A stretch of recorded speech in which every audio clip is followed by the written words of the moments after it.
Video शुरू करते हैं। सबसे पहले देखते हैं पाषाण काल से संबंधित प्रश्नों को। पहला प्रश्न है, रॉबर्ट ब्रूस हुड थे एक, तो यह एक भूगर्भ वैज्ञानिक और पुरातत्वविद थे। यहाँ पर ऑप्शन ए और बी इसमें दोनों सही होगा। इंसाइक्लोपीडिया ब्रिटानिया के अनुसार रॉबर्ट ब्रूस हुड ब्रिटिश भूगर्भ वैज्ञानिक और पुरातत्वविद थे।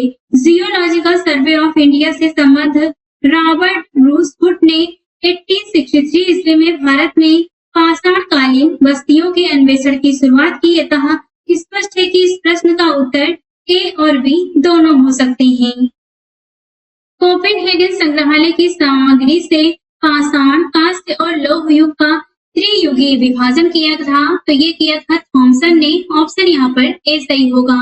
डेनमार्क के कोपेनहेगन संग्रहालय में 1818 ईस्वी और 1820 ईस्वी में एक आयोग की रिपोर्ट के अनुसार सामग्री के आधार पर पाषाण, कांस्य और लौह युग का त्रियुगीय विभाजन क्रिश्चियन जर्गेनसन थॉमसन ने किया था। यद्यपि थॉमसन ने 1836 ईस्वी में इसी वर्गीकरण के अनुसार संग्रहालय की वस्तुओं का विवरण प्रकाशित किया था। भारतीय इतिहास के संदर्भ में Alexander Rea, A.H. Longhurst, Robert Sewell, James Burgess और वॉल्टर एलियट किस गतिविधि से जुड़े थे, तो ये जुड़े थे पुरातात्विक उत्खनन। ऑप्शन यहाँ पर इसमें ए सही होगा। Alexander Rea, A.H. Longhurst, Robert Sewell, James Burgess और वॉल्टर एलियट पुरातात्विक उत्खनन के लिए प्रसिद्ध थे, जिन्होंने मुख्य रूप से दक्षिण भारत के इतिहास के क्षेत्र में काम किया था। ये प्रश्न IAS 2023 का है। उत्खनित प्रमाणों के अनुसार पशुपालन का प्रारंभ हुआ था, तो ये हुआ था मध्य पाषाण काल में। ऑप्शन डी सही होगा। मध्य पाषाण काल के अंतिम चरण में पशुपालन के साक्ष्य प्राप्त होने लगते हैं। ऐसे पशुपालन के साक्ष्य भारत में आदमगढ़, नर्मदापुरम मध्य प्रदेश तथा बागौर, भीलवाड़ा राजस्थान से मिले हैं। मध्य पाषाणिक प्रसंग में पशुपालन के प्रमाण जहां मिले वह स्थान है आदमगढ़। ऑप्शन सी सही होगा। निम्नलिखित में से किस स्थल से हड्डी के उपकरण प्राप्त हुए हैं, तो ये है महदहा और सराय नाहर से। ऑप्शन सी और डी होगा इसमें सही। मध्य पाषाण कालीन महदहा उत्तर प्रदेश के प्रतापगढ़ जिले में स्थित है। यहाँ से बड़ी मात्रा में हड्डी एवं सींग निर्मित उपकरण प्राप्त हुए हैं। J.R. शर्मा महदहा में 3 क्षेत्रों का उल्लेख करते हैं, जो झील क्षेत्र, बूजड़खाना, संकुल क्षेत्र एवं कब्रिस्तान निवास क्षेत्र में बटा था। बूजड़खाना संकुल क्षेत्र से ही हड्डी एवं सींग निर्मित उपकरण एवं आभूषण बड़े पैमाने पर पाए गए हैं। सराय नाहर से भी अल्प मात्रा में हड्डी के उपकरण मिले हैं। हड्डी से निर्मित आभूषण भारत में मध्य पाषाण काल के संदर्भ में प्राप्त हुए हैं, तो ये सराय नाहर से और महदहा से। ऑप्शन ए और बी इसमें दोनों सही होगा। निम्नलिखित महापाषाणिक स्थलों को भौगोलिक दृष्टि से पश्चिम से पूर्व के क्रम में व्यवस्थित करके बताना है। यहाँ पे कौन सा ऑप्शन सही होगा, तो यहाँ पर सबसे पहले आएगा महदहा, इसके बाद लेख या इसके बाद आएगा पैसरा और इसके बाद वीर भानपुर। यहाँ पर जो सही ऑप्शन सही होगा वो होगा इसमें सी। भौगोलिक दृष्टि से पश्चिम से पूर्व के क्रम में मध्य पाषाणिक स्थल है महदहा प्रतापगढ़ उत्तर प्रदेश, लेखिया मिर्जापुर उत्तर प्रदेश, पैसरा बिहार एवं वीर भानपुर पश्चिम बंगाल। एक ही कब्र से 3 मानव कंकाल निकले हैं दमदमा से। ऑप्शन बी सही होगा। उत्तर प्रदेश के प्रतापगढ़ जिले में स्थित सराय नाहर राय, महदहा तथा दमदमा का उत्खनन हुआ है।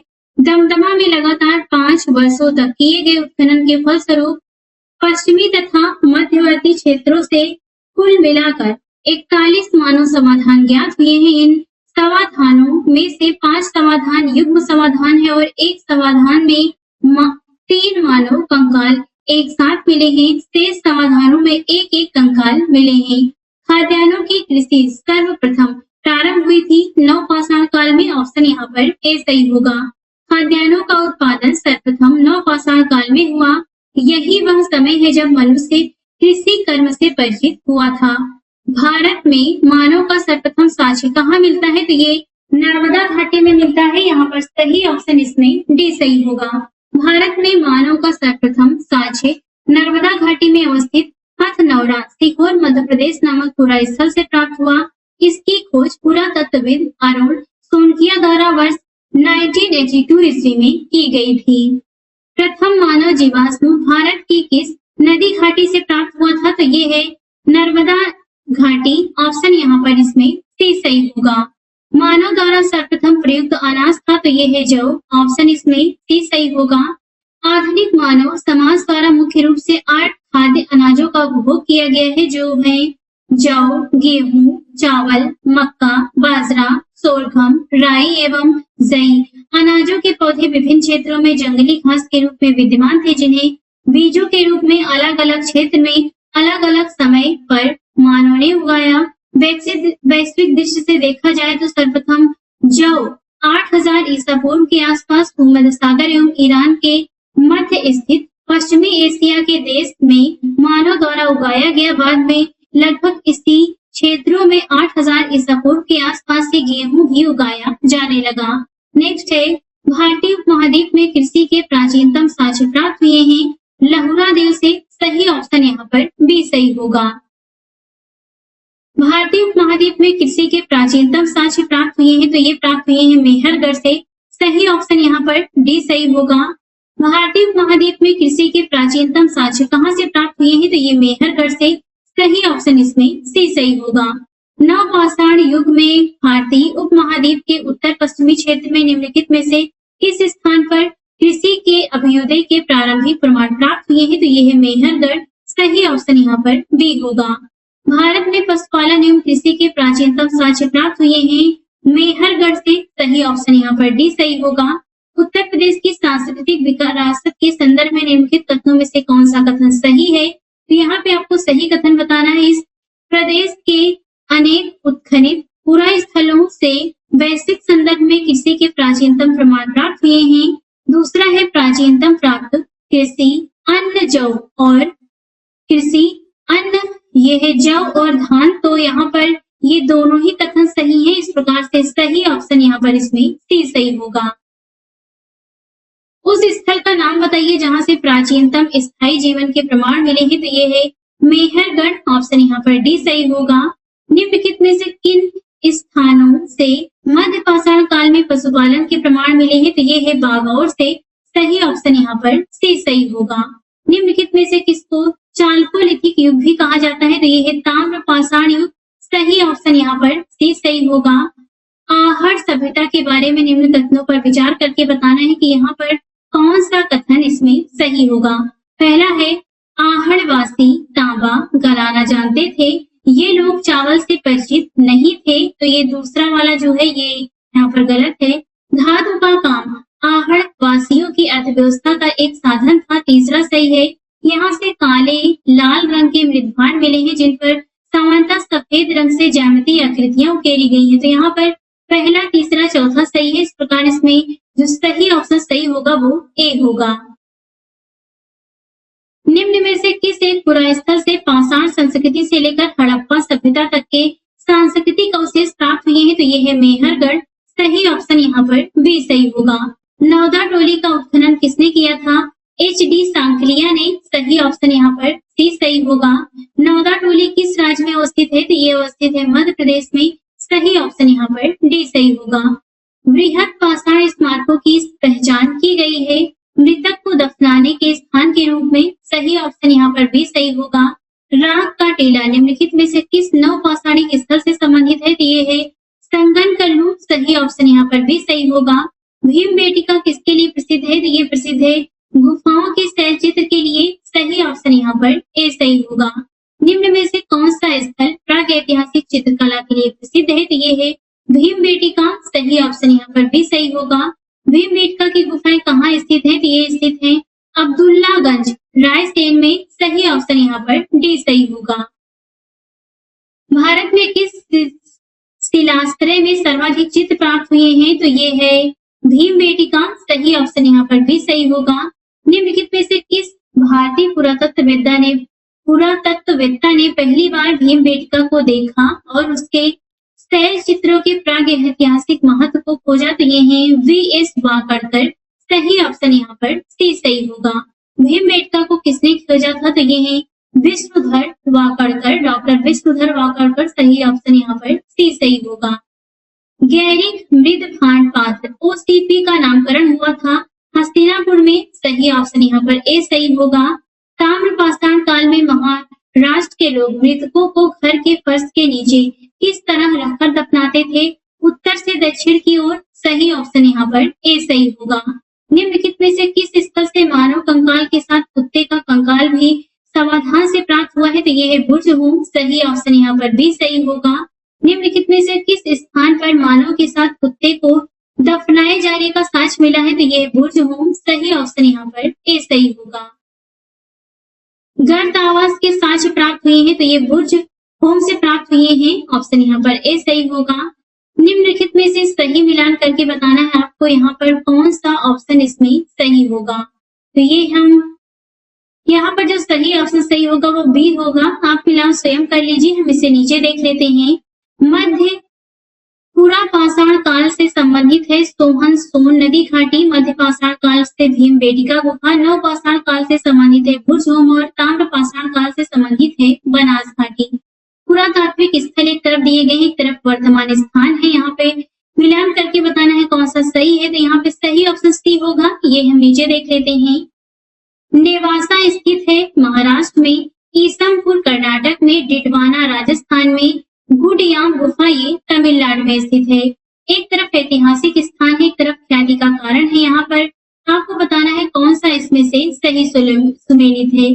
चंद्रकेतुगढ़ ये टेराकोटा कला के कारण विख्यात है और गणेश्वर ताम्र कलाकृतियों के लिए, ये दोनों सही है। बुर्जहोम शैल देव मंदिर के लिए नहीं विख्यात। तो यहाँ पर जो पहला है ये गलत होगा, बाकी सही है। इस प्रकार सही ऑप्शन यहाँ पर डी सही होगा। ये जो बुर्जहोम है, यहाँ पर बुर्जहोम नामक नवपाषाणी पुरास्थल जम्मू एवं कश्मीर के शासित प्रदेश में अवस्थित है। इस पुरास्थल की खोज वर्ष 1935 में डी टेरा एवं पीटरसन ने किए थे। इस पुरास्थल से गर्दावास के साक्ष्यों की प्राप्ति हुई है।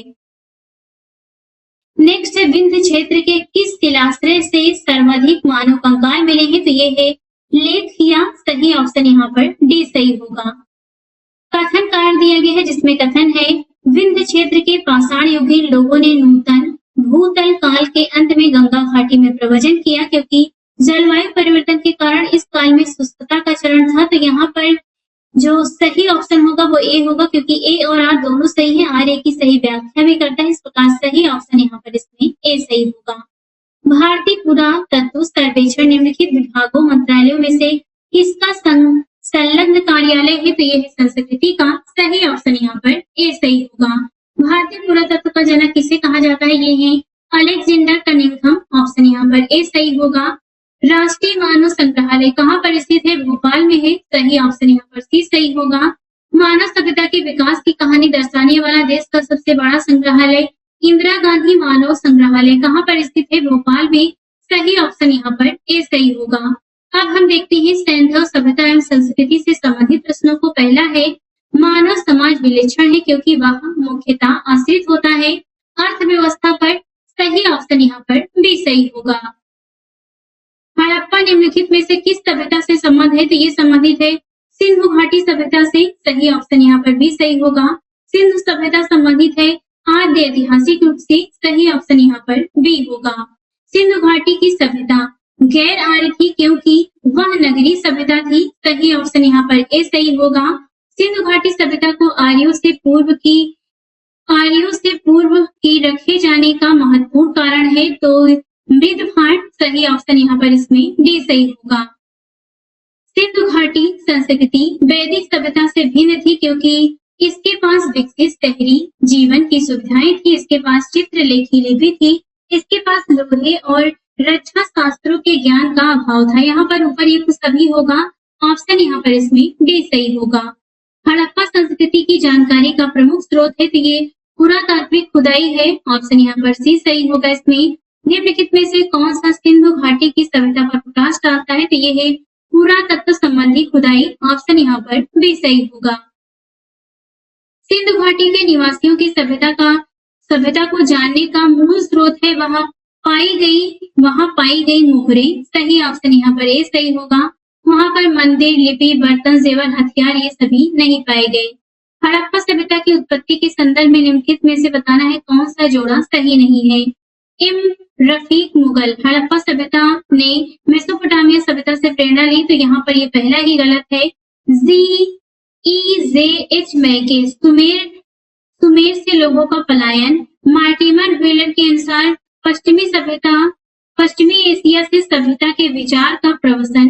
अमलानंद घोष के अनुसार हड़प्पा सभ्यता का उद्भव पूर्व हड़प्पा सभ्यता की परिपक्वता के परिणाम स्वरूप हुआ है। तो यहाँ पर जो गलत होगा वो ये होगा, ये हम नीचे इसे देख लेते हैं। हड़प्पा सभ्यता की उत्पत्ति के संदर्भ में अनेक विद्वानों ने अलग अलग मत प्रस्तुत किए हैं। EJH मैके का मानना है कि हड़प्पा सभ्यता की उत्पत्ति सुमेर मेसोपोटामिया के लोगों के प्रवसन के कारण हुआ। इन्हीं के समरूप प्रवसन के सिद्धांत के इतिहासविद DS गार्डन तथा मार्टिमर व्हीलर का मानना है कि हड़प्पा सभ्यता की उत्पत्ति पश्चिमी एशिया से सभ्यता के विचार के प्रवसन के कारण हुई। इस संदर्भ में अमलानंद घोष का विचार है कि हड़प्पा सभ्यता का उद्भव पूर्व हड़प्पा सभ्यता की परिपक्वता के परिणाम स्वरूप हुआ। Stuart Piggott, Fairservis, George F. Dales तथा रफीक मुगल आदि विद्वान स्थानीय उत्पत्ति के सिद्धांत को मान्यता देते हैं। एम रफीक मुगल का मानना है कि हड़प्पा सभ्यता का विकास रावी नदी क्षेत्र में हड़प्पा में हुआ। इन्होंने इस पुरानी मान्यता का खंडन किया है कि हड़प्पा सभ्यता ने मेसोपोटामिया सभ्यता से प्रेरणा ली थी। तो यहाँ पर आप देख सकते हैं जो गलत ऑप्शन होगा इसमें वो ए होगा।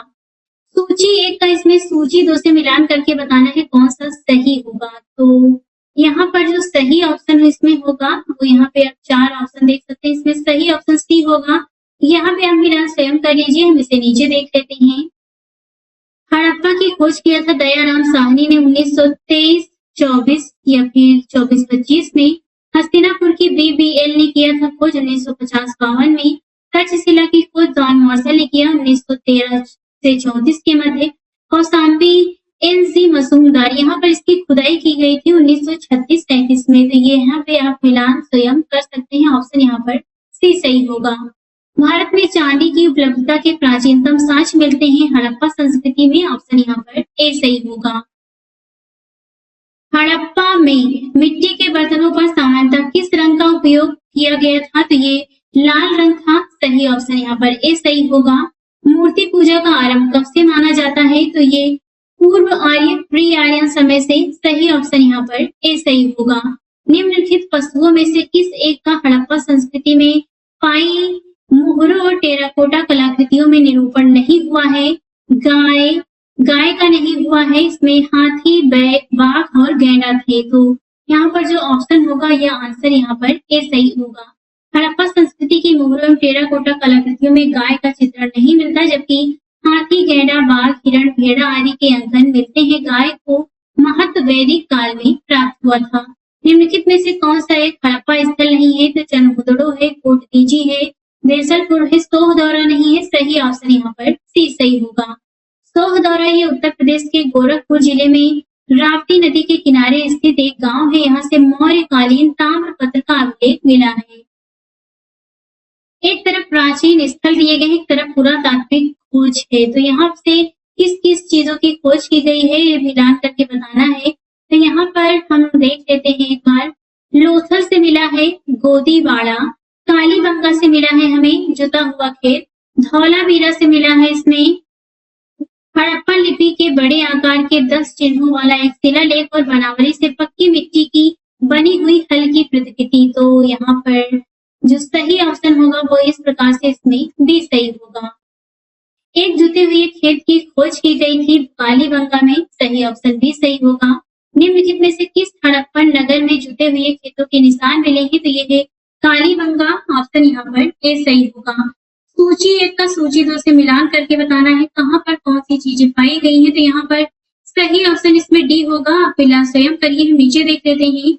हड़प्पा से मिला है समाधान R37, लोथल से गोदी, कालीबंगा से जुता हुआ खेत और मोहनजोदड़ो से नर्तकी की मूर्ति प्राप्त हुई है। यहाँ पे बताना है कौन सा स्थल ये किस नदी के किनारे स्थित है, तो यहाँ पर जो सही ऑप्शन होगा वो इसमें भी होगा। ये हम नीचे देख लेते हैं। हड़प्पा स्थित है रावी नदी के किनारे, हस्तिनापुर गंगा नदी के किनारे, नागार्जुन कोंडा कृष्णा तथा पैठण ये गोदावरी नदी के किनारे स्थित स्थल है। एक तरफ हड़प्पा संस्कृति की बस्ती है, एक तरफ जिस नदी पर वह अवस्थित है। तो यहाँ पे मिलान करके बताना है। इसमें सही ऑप्शन ए होगा। ये भी हम नीचे देख लेते हैं। हड़प्पा स्थित है रावी के किनारे, कालीबंगा, घग्गर, लोथल, भोगवाड़, रोपड़ स्थित है सतलुज के किनारे।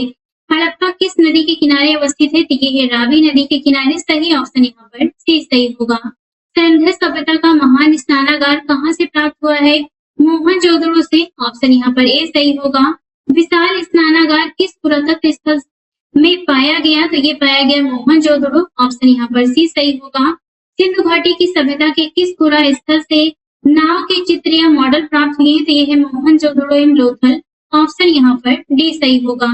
सिंधु सभ्यता के बारे में निम्न में से कौन सा कथन असत्य है? नगरों में नालियों की सुदृढ़ व्यवस्था थी, व्यापार और वाणिज्य उन्नीस दशा में था, माता देवी की उपासना की जाती थी, लोग लोहे से परिचित नहीं थे। तो यहाँ पर जो डी है ये असत्य होगा। ये हमारा आंसर होगा।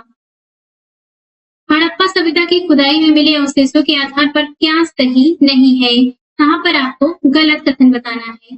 सभी तरह के निर्माण कार्य के लिए एक आकार की ईंट का उपयोग किया जाता था, तो ये पहला ही गलत होगा। मुख्यतः सभी घर एक मंजिला ही बनाए गए थे। दूसरा भी गलत है। मुख्य सड़कें औसतन 10 मीटर चौड़ी होती थी। यहाँ पर तीसरा सही है। पहला और दूसरा गलत है। इस प्रकार सही ऑप्शन यहाँ पर इसमें ए सही होगा।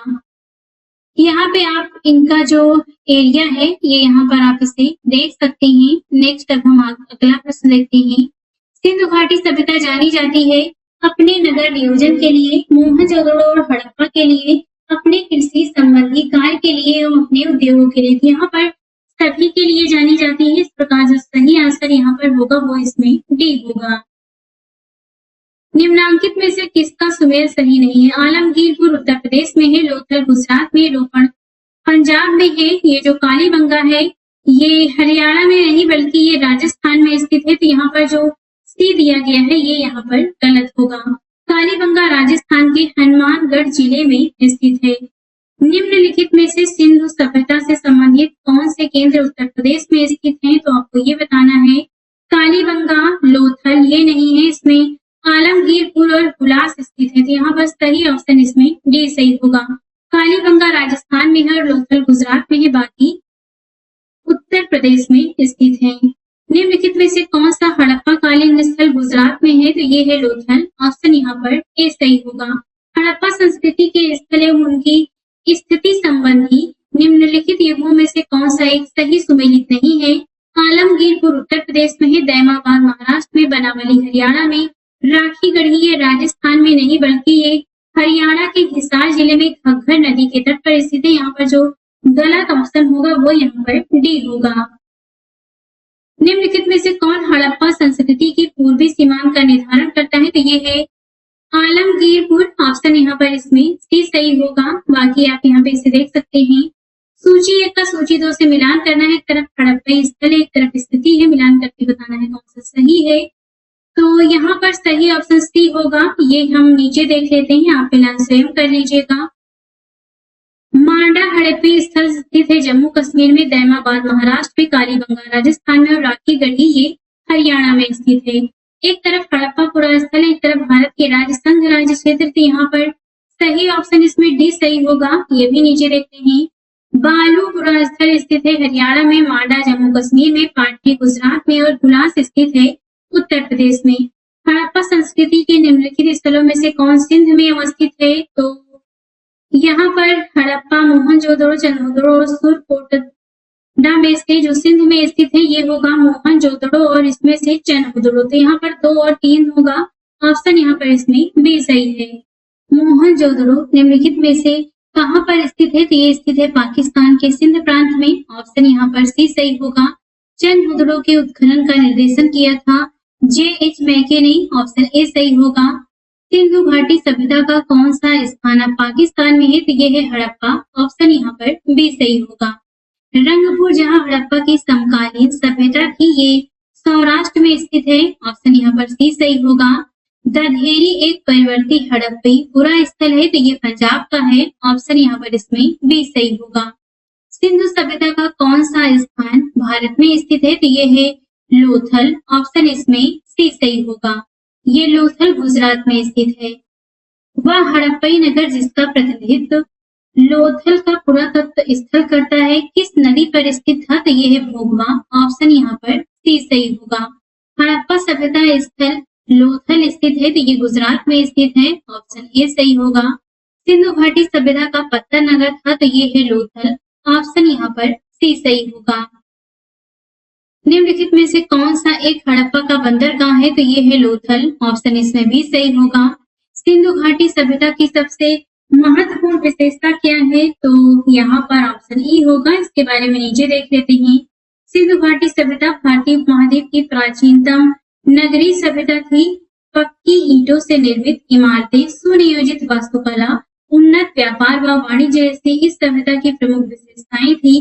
ध्यातव्य है कि मेसोपोटामिया व मिस्र आदि प्राचीन सभ्यताओं की भांति हड़प्पा सभ्यता में पूजा स्थलों के स्पष्ट साक्ष्य नहीं मिलते हैं। इसी प्रकार भारत में प्रथम असली मेहराब का उदाहरण बलबन के मकबरे में दिखता है। इस प्रकार यहाँ पे जो सही ऑप्शन होगा वो इसमें ई होगा। निम्नलिखित में से किस सिंधु घाटी स्थल पर हल की खोज संबंधित टेराकोटा की प्रतिकृति मिली है? तो ये नीचे देख लेते हैं। प्रश्नगत विकल्पों में बनावली हरियाणा तथा कालीबंगा राजस्थान नामक सिंधु घाटी स्थल से हल की खोज से संबंधित टेराकोटा की प्रतिकृति प्राप्त हुई है। आर्कियोलॉजिकल सर्वे ऑफ इंडिया के अनुसार कालीबंगा नामक स्थल के आरंभिक चरण से जुटे हुए खेत के साथ साथ टेराकोटा हल की प्राप्ति हुई है। इसके अतिरिक्त हरियाणा के फतेहाबाद जिले में अवस्थित बनावली नामक पूरा स्थल से भी टेराकोटा के हल की प्राप्ति हुई है। तो यहाँ पर कोई भी एक ऑप्शन सही नहीं होगा। निम्नलिखित में से किस हड़प्पा कालीन स्थल से हल का टेराकोटा प्राप्त हुआ है? तो यहाँ पर जो सही ऑप्शन होगा वो इसमें ई होगा। यहाँ पर एक से अधिक स्थलों से। निम्नलिखित में से कौन सा सिंधु घाटी की सभ्यता से संबंधित स्थल नहीं है? तो कालीबंगा है, रोपड़ है, लोथल है, ये जो पाटलिपुत्र है ये नहीं है।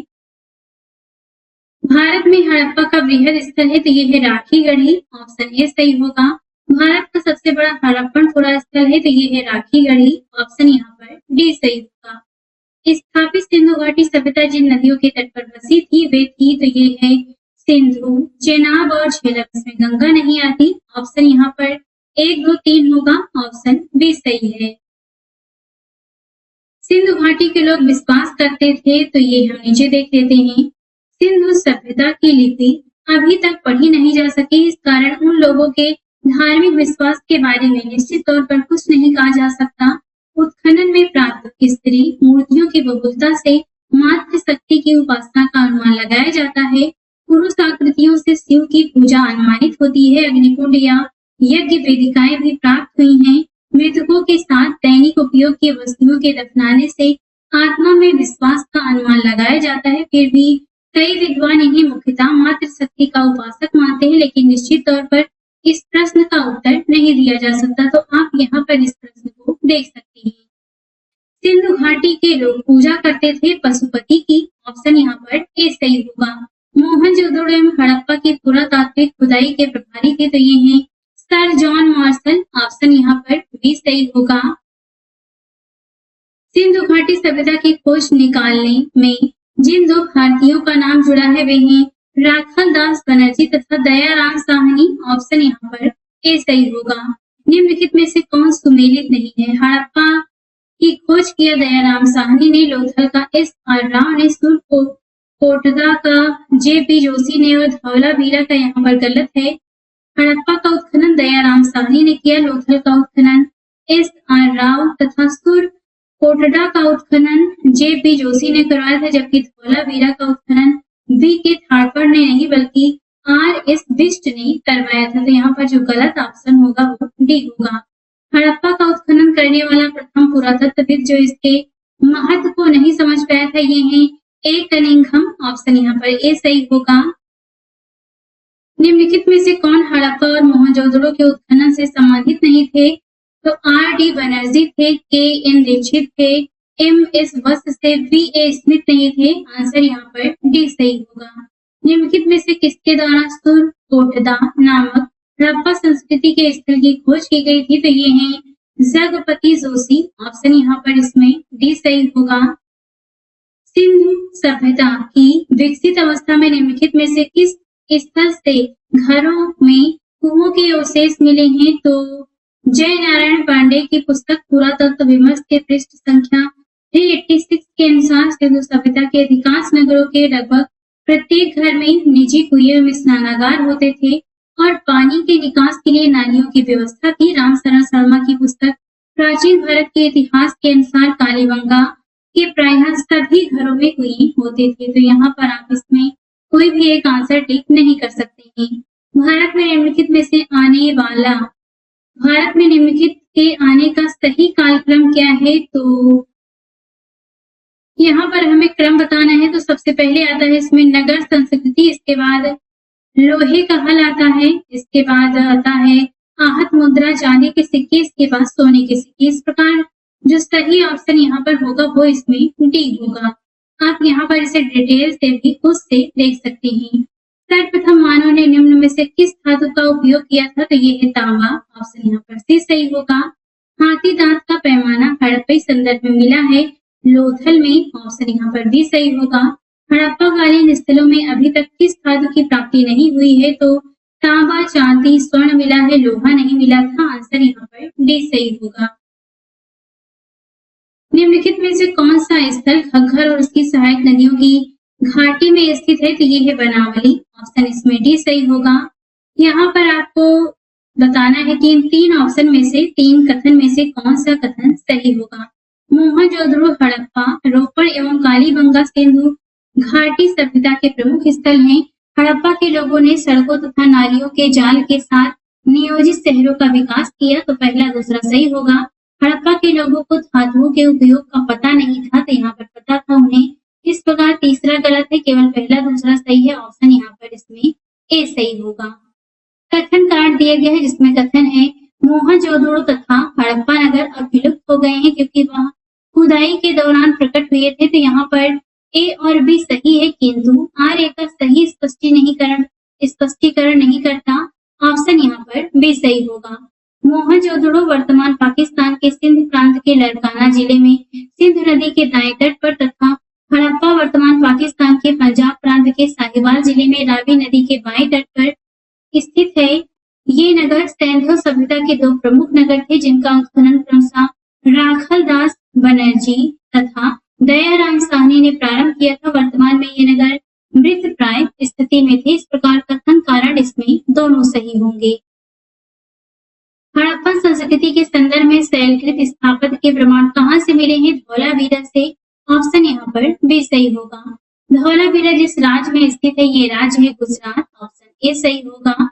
वह कौन सा हड़प्पाई नगर 3 भागों में विभक्त है? तो ये नगर है धौलावीरा। ऑप्शन यहाँ पर सी सही होगा। धौलावीरा 3 भागों में, इसमें किला, मध्य नगर एवं निचला नगर था। निम्नलिखित में से कौन से स्थल निम्नलिखित में से कौन से स्थल से 3 नगरों के अवशेष प्राप्त हुए हैं? तो ये है धौलावीरा। ऑप्शन डी सही होगा। निम्नलिखित में से कौन सा प्राचीन नगर अपनी उन्नत जल संचयन और प्रबंधन प्रणाली के लिए सुप्रसिद्ध है, जहां बांधों की श्रृंखला का निर्माण किया गया था और संबद्ध जलाशयों में नहर के माध्यम से जल को प्रवाहित किया जाता था? तो ये है धौलावीरा। ऑप्शन यहाँ पर ए सही होगा। एक उन्नत जल प्रबंधन व्यवस्था का साक्ष्य प्राप्त हुआ है धौलावीरा से। ऑप्शन इसमें बी सही होगा। निम्नलिखित में से किस स्थल से द्विस्तव संस्कार डबल बरियल का प्रमाण मिला है? तो ये हम नीचे देख लेते हैं। लोथल से सर्वाधिक 3 द्विस्तव समाधिकरण के साक्ष्य प्राप्त हुए हैं। कालीबंगा से भी एक युगल समाधिकरण का प्रमाण मिलता है। राखी गढ़ी से भी युगल समाधि प्राप्त हुई है। यदि संख्या को आधार माना जाए तो विकल्प सी सही होगा, किंतु यदि प्रमाण को आधार माना जाए तो यहाँ पर सी और डी दोनों सही होंगे। तो ये प्रश्न आप यहाँ पर देख सकते हैं। हड़प्पन स्थल सनौली के अभी हाल में उत्खननों से प्राप्त हुए हैं। तो ये है मानव समाधान। ऑप्शन यहाँ पर ए सही होगा। हड़प्पा सभ्यता का स्थल मांडी भारत के किस राज्य में स्थित है? तो ये उत्तर प्रदेश में है। ऑप्शन डी सही होगा। वस्त्रों के लिए कपास की खेती का आरंभ सबसे पहले किया गया था भारत में। ऑप्शन डी सही होगा। निम्नलिखित में से कौन सा लक्षण सिंधु सभ्यता के लोगों का सही चित्रण करता है? तो यहाँ पे 3 कथन दिए गए हैं, बताना है आपको कौन सा सही है। उनके विशाल महल और मंदिर होते थे, तो पहला गलत होगा। वे देवियों और देवताओं दोनों की पूजा करते थे, तो यहाँ पर भी सही होगा। वे युद्ध में घोड़ों द्वारा खींचे गए रथों का प्रयोग करते थे, यहाँ पर तीसरा भी गलत होगा। यहाँ पे केवल बी सही है, ऑप्शन यहाँ पर बी होगा। सिंधु घाटी सभ्यता के संदर्भ में निम्नलिखित में से बताना है कौन सा इसमें से सही है। यह प्रमुखता लौकिक सभ्यता थी तथा उसमें धार्मिक तत्व यद्यपि उपस्थित था, वर्चस्वशाली नहीं था। उस काल में भारत में कपास के वस्त्र बनाए जाते थे, तो यहाँ पर दोनों ही कथन सही हैं, ऑप्शन इसमें सी सही होगा। निम्न में से किस एक स्थान पर सिंधु घाटी सभ्यता से संबंध विख्यात वृषभ मुद्रा प्राप्त हुई है? तो ये मोहनजोदड़ो से प्राप्त हुआ, आंसर यहाँ पर डी सही होगा। सिंधु सभ्यता से प्राप्त मोहरों में से कौन से वृक्ष की आकृति मिलती है? तो ये मिलती है पीपल के, ऑप्शन यहाँ पर भी सही होगा। निम्नलिखित में से किस पशु का अंकन हड़प्पा संस्कृति की मोहरों पर नहीं मिलता? तो ये है घोड़ा, इसमें बैल, हाथी और भेड़ का अंकन मिलता है, आंसर यहाँ पर सी सही होगा। किस पशु के अवशेष सिंधु घाटी सभ्यता से प्राप्त नहीं हुए हैं? तो ये है शेर, ऑप्शन ए होगा। गाय, घोड़ा और हाथी के अवशेष प्राप्त हुए हैं।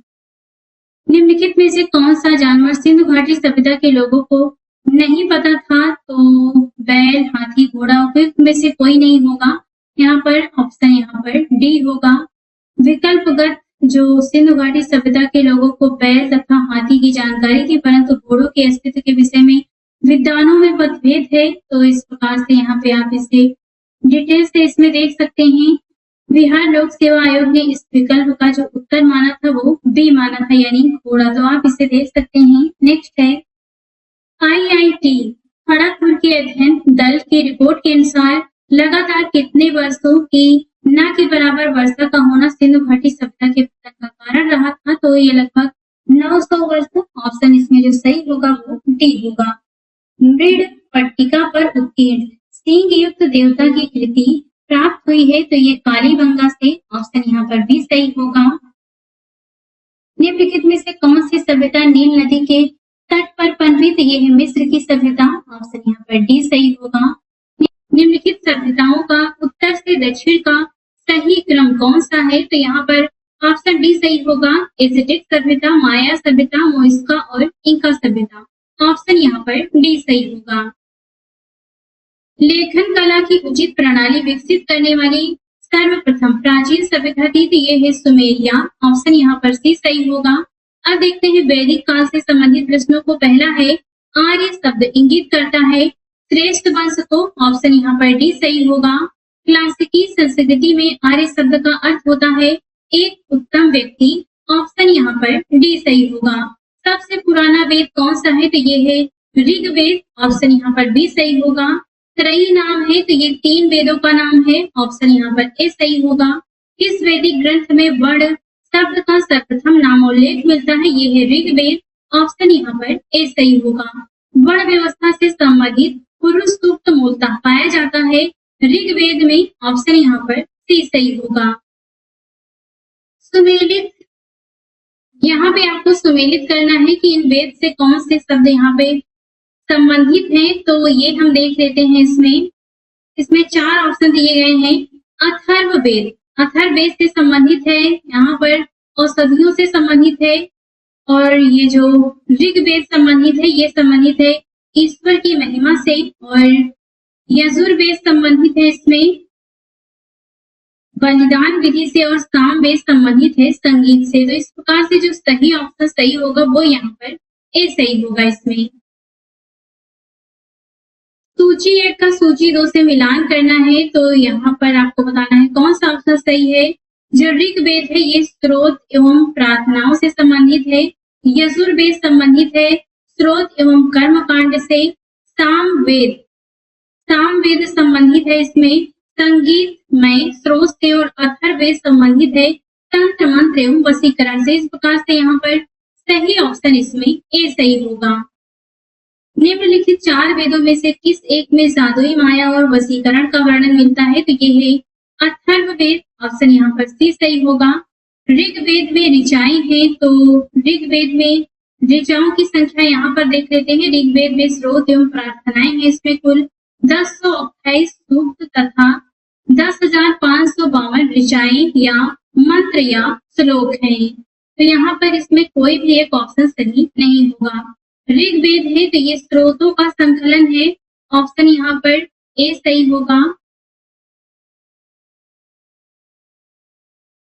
यहाँ पे आपको मिलान करके बताना है इसमें कौन सा ऑप्शन सही होगा ऋग्वेद से संबंधित। यहाँ पर ये जो दिए गए हैं, ये अगर मैं इसमें सही ऑप्शन सी सही होगा, ये हम नीचे देख लेते हैं। तो ये इसके ब्राह्मण वगैरह हैं, तो ऋग्वेद का होता है ऐतरेय, सामवेद का पंचवीस, अथर्ववेद का गोपद और यजुर्वेद का शतपथ ब्राह्मण होता है। तो यहाँ पर सही ऑप्शन सी होगा। निम्नलिखित में से कौन सा ब्राह्मण ग्रंथ ऋग्वेद से संबंधित है? तो ये है ऐतरेय ब्राह्मण, ऑप्शन यहाँ पर ए सही होगा। गोपद ब्राह्मण संबंधित है, तो ये संबंधित है अथर्ववेद से, ऑप्शन यहाँ पर सी सही होगा। निम्नलिखित में से कौन शुल्क यजुर्वेद की संहिता है? ये है वाजस्नेयी, ऑप्शन यहाँ पर ए सही होगा। ऋग्वेद का कौन सा मंडल पूर्णतः सोम को समर्पित है? ये है 9वां मंडल, ऑप्शन यहाँ पर सी सही होगा। ऋग्वेद संहिता का 9वां मंडल पूर्णतः किसको समर्पित है? सोम और इस पेय पर नामकृत देवता, ऑप्शन यहाँ पर इसमें डी सही होगा। यज्ञ संबंधी विधि विधियों का पता चलता है यजुर्वेद से, ऑप्शन यहाँ पर डी सही होगा। निम्नलिखित में से किसका संकलन ऋग्वेद पर आधारित है? तो ये है सामवेद, ऑप्शन इसमें बी सही होगा। भारत के किस स्थल की खुदाई से लौह धातु के प्रचलन के प्राचीनतम प्रमाण मिले हैं? तो ये है अतरंजी खेड़ा, ऑप्शन यहाँ पर बी सही होगा। भारतीय उपमहाद्वीप में लोहे का प्रयोग कब शुरू हुआ था? तो ये यहाँ पे ऑप्शन इसमें ई सही होगा। ये हम नीचे डिटेल से देख लेते हैं। तो भारतीय उपमहाद्वीप में लोहे के प्रयोग के प्रारंभ के विषय में विद्वानों में मतभेद है। कुछ विद्वानों का मत है कि विश्व में सर्वप्रथम हित्ती नामक जाति ने ही लोहे का प्रयोग प्रारंभ किया था। इसके पश्चात ही विश्व के अनेक देशों में इसका प्रचलन हुआ, जबकि थाईलैंड के बनेजी नामक पुरा स्थल की खुदाई से ढला हुआ लोहे की प्राप्ति हुई है, जिसकी तिथि 1600 से 1200 ईसा पूर्व के लगभग निर्धारित की गई है। भारत में नूह स्थान के दोआब क्षेत्र से लोहा कृष्ण लोहित वृद्ध भांडों के साथ प्राप्त होता है, जिसकी संभावित तिथि 1400 ईसा पूर्व के लगभग है। सर्वप्रथम उत्तर वैदिक काल के ग्रंथों में हमें इस धातु के स्पष्ट प्रमाण प्राप्त होते हैं। अथर्ववेद में लोहों का उल्लेख श्याम अयस्क के रूप में प्राप्त होता है। इसमें लोहे के बने हुए पाल का भी उल्लेख प्राप्त है। अतरंजी खेड़ा ये उत्तर प्रदेश में है। यहाँ पर उत्खनन से गेहूं, जौ तथा चावल के अवशेषों के साथ साथ प्राचीनतम कृषि लौह उपकरण की प्राप्ति हुई है। पुरातत्वविदों ने इसका काल 1000 ईसा पूर्व निर्धारित किया है, जो अधिकांश विद्वानों के द्वारा स्वीकार्य है। तो यहाँ पर आप इसमें देख सकते हैं। नेक्स्ट है उपनिषद पुस्तकें हैं, तो ये दर्शन पर आधारित पुस्तकें हैं, ऑप्शन यहाँ पर इसमें भी सही होगा। उपनिषदों का मुख्य विषय होता है दर्शन, ऑप्शन भी सही होगा। निम्नलिखित में से किस एक वैदिक साहित्य में मोक्ष की चर्चा मिलती है? तो ये है उपनिषद, ऑप्शन डी सही होगा। आध्यात्म ज्ञान के विषय में नचिकेता और यम का संवाद किस उपनिषद में प्राप्त होता है? तो ये है कठोपनिषद, ऑप्शन यहाँ पर इसमें सी सही होगा। नचिकेता आख्यान का उल्लेख मिलता है कठोपनिषद में, ऑप्शन सी सही होगा। उपनिषद काल के राजा अश्वपति शासक थे कैकेयी के, ऑप्शन बी सही होगा। निम्नलिखित में से वैदिक साहित्य का सही क्रम कौन सा है? तो ये है वैदिक संहिताएं, ब्राह्मण, आरण्यक और उपनिषद, ऑप्शन यहाँ पर ए सही होगा। आरंभिक वैदिक साहित्य में सर्वाधिक वर्णित नदी है, तो ये है सिंधु, ऑप्शन ए सही होगा।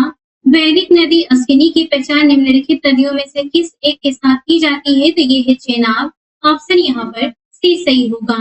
ऋग्वेद में निम्नलिखित किन नदियों का उल्लेख अफगानिस्तान के साथ आर्यों के संबंध का सूचक है? तो ये कुभा या क्रोम्बू, ऑप्शन इसमें सी सही होगा। वैदिक नदी कुभा का स्थान कहाँ निर्धारित होना चाहिए? अफगानिस्तान में, ऑप्शन ए सही होगा। यहाँ पर सूची 1 का सूची 2 से मिलान करना है। एक तरफ वैदिक नदियां हैं, एक तरफ उनके आधुनिक नाम है। यहाँ पर जो सही ऑप्शन होगा वो इसमें भी होगा। ये हम नीचे देख लेते हैं। उभा का आधुनिक नाम है काबुल, परसरणी का रावी, सदानीरा का गंडक और सतुद्री या सतुद्री का सतलुज होता है। महाभारत काल में महानदी का नाम था तो इनमें से कोई नहीं। महाभारत काल में महानदी का नाम चित्रोत्पला था। महानदी का उल्लेख महाभारत के भीष्म पर्व में प्राप्त होता है। तो इसमें जो सही ऑप्शन होगा वो ई होगा। वायु पुराण में महानदी का पौराणिक नाम क्या है? तो ये होगा नीलोत्पला। ऑप्शन यहाँ पर इसमें भी सही होगा। निम्नलिखित में से कौन सी प्रथा उत्तर वैदिक काल पोस्ट वैदिक में प्रचलित हुई? तो यहाँ पर धर्म, अर्थ, काम, मोक्ष, ए और सी दोनों होगा। ब्रह्मचर्य, गृहस्थाश्रम, वानप्रस्थ और संन्यास। तो यहाँ पर ए और सी दोनों ही आंसर हो सकते हैं। बाकी आप इसे यहाँ डिटेल से देख सकते हैं। धर्म तथा रीत भारत की प्राचीन वैदिक सभ्यता के एक केंद्रीय विचार को चित्रित करते हैं। इस संदर्भ में निम्नलिखित कथनों पर विचार करके बताना है कौन सा सही है। धर्म व्यक्ति के दायित्वों एवं स्वयं तथा दूसरे के प्रति व्यक्तिगत कर्तव्यों की संकल्पना था। रीत मूलभूत नैतिक विधान था जो सृष्टि और उसमें अंतर्निहित सारे तत्वों के क्रियाकलापों को संचालित करता था। यहाँ पर दोनों ही कथन सही है। सही ऑप्शन यहाँ पर सी सही होगा। भारतीय संस्कृति के अंतर्गत रीत का अर्थ होता है प्राकृतिक नियम। ऑप्शन यहाँ पर ए सही होगा। निम्नलिखित वैदिक देवताओं में किसे उनका पुरोहित माना जाता था? तो ये है बृहस्पति। ऑप्शन यहाँ पर भी सही होगा।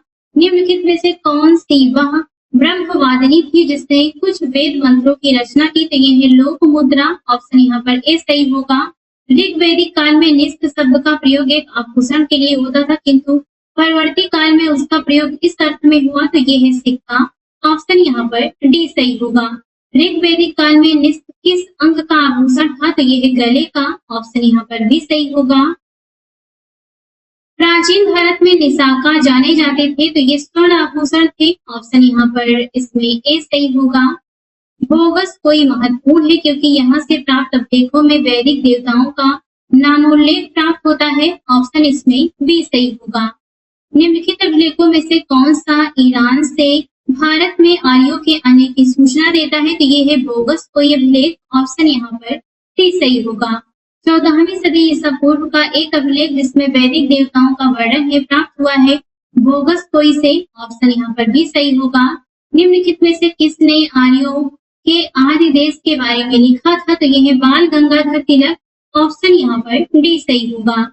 जिस ग्रंथ में पुरुष मेध का उल्लेख हुआ है वह है तो पुरुष मेध एक प्रमुख यज्ञ है। यह शुक्ल यजुर्वेद के शतपथ ब्राह्मण तथा कृष्ण यजुर्वेद के तैत्तिरीय ब्राह्मण में वर्णित है।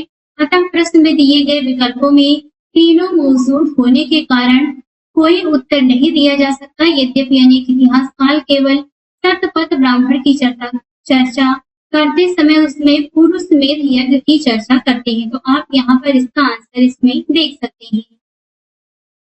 शतपथ ब्राह्मण में उल्लेखित राजा विदेह माधव से संबंधित ऋषि थे। तो ये है ऋषि गौतम रामगढ़। ऑप्शन यहाँ पर डी सही होगा। उत्तर वैदिक काल में निम्नलिखित में से किनको आर्य संस्कृति का धूर समझा जाता था? तो ये है कुरु और पांचाल। ऑप्शन यहाँ पर सी सही होगा।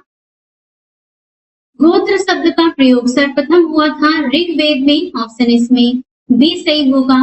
पूर्व वैदिक आर्यों का धर्म मुख्यतः था तो ये था प्रकृति पूजा और यज्ञ। ऑप्शन यहाँ पर इसमें सी सही होगा। ऋग्वैदिक काल में जनता निम्न में से मुख्यतः किसमें विश्वास करती थी? तो बलि एवं कर्मकांड में। ऑप्शन यहाँ पर डी सही होगा। प्रसिद्ध 10 राजाओं का युद्ध किस नदी के तट पर लड़ा गया? तो यह है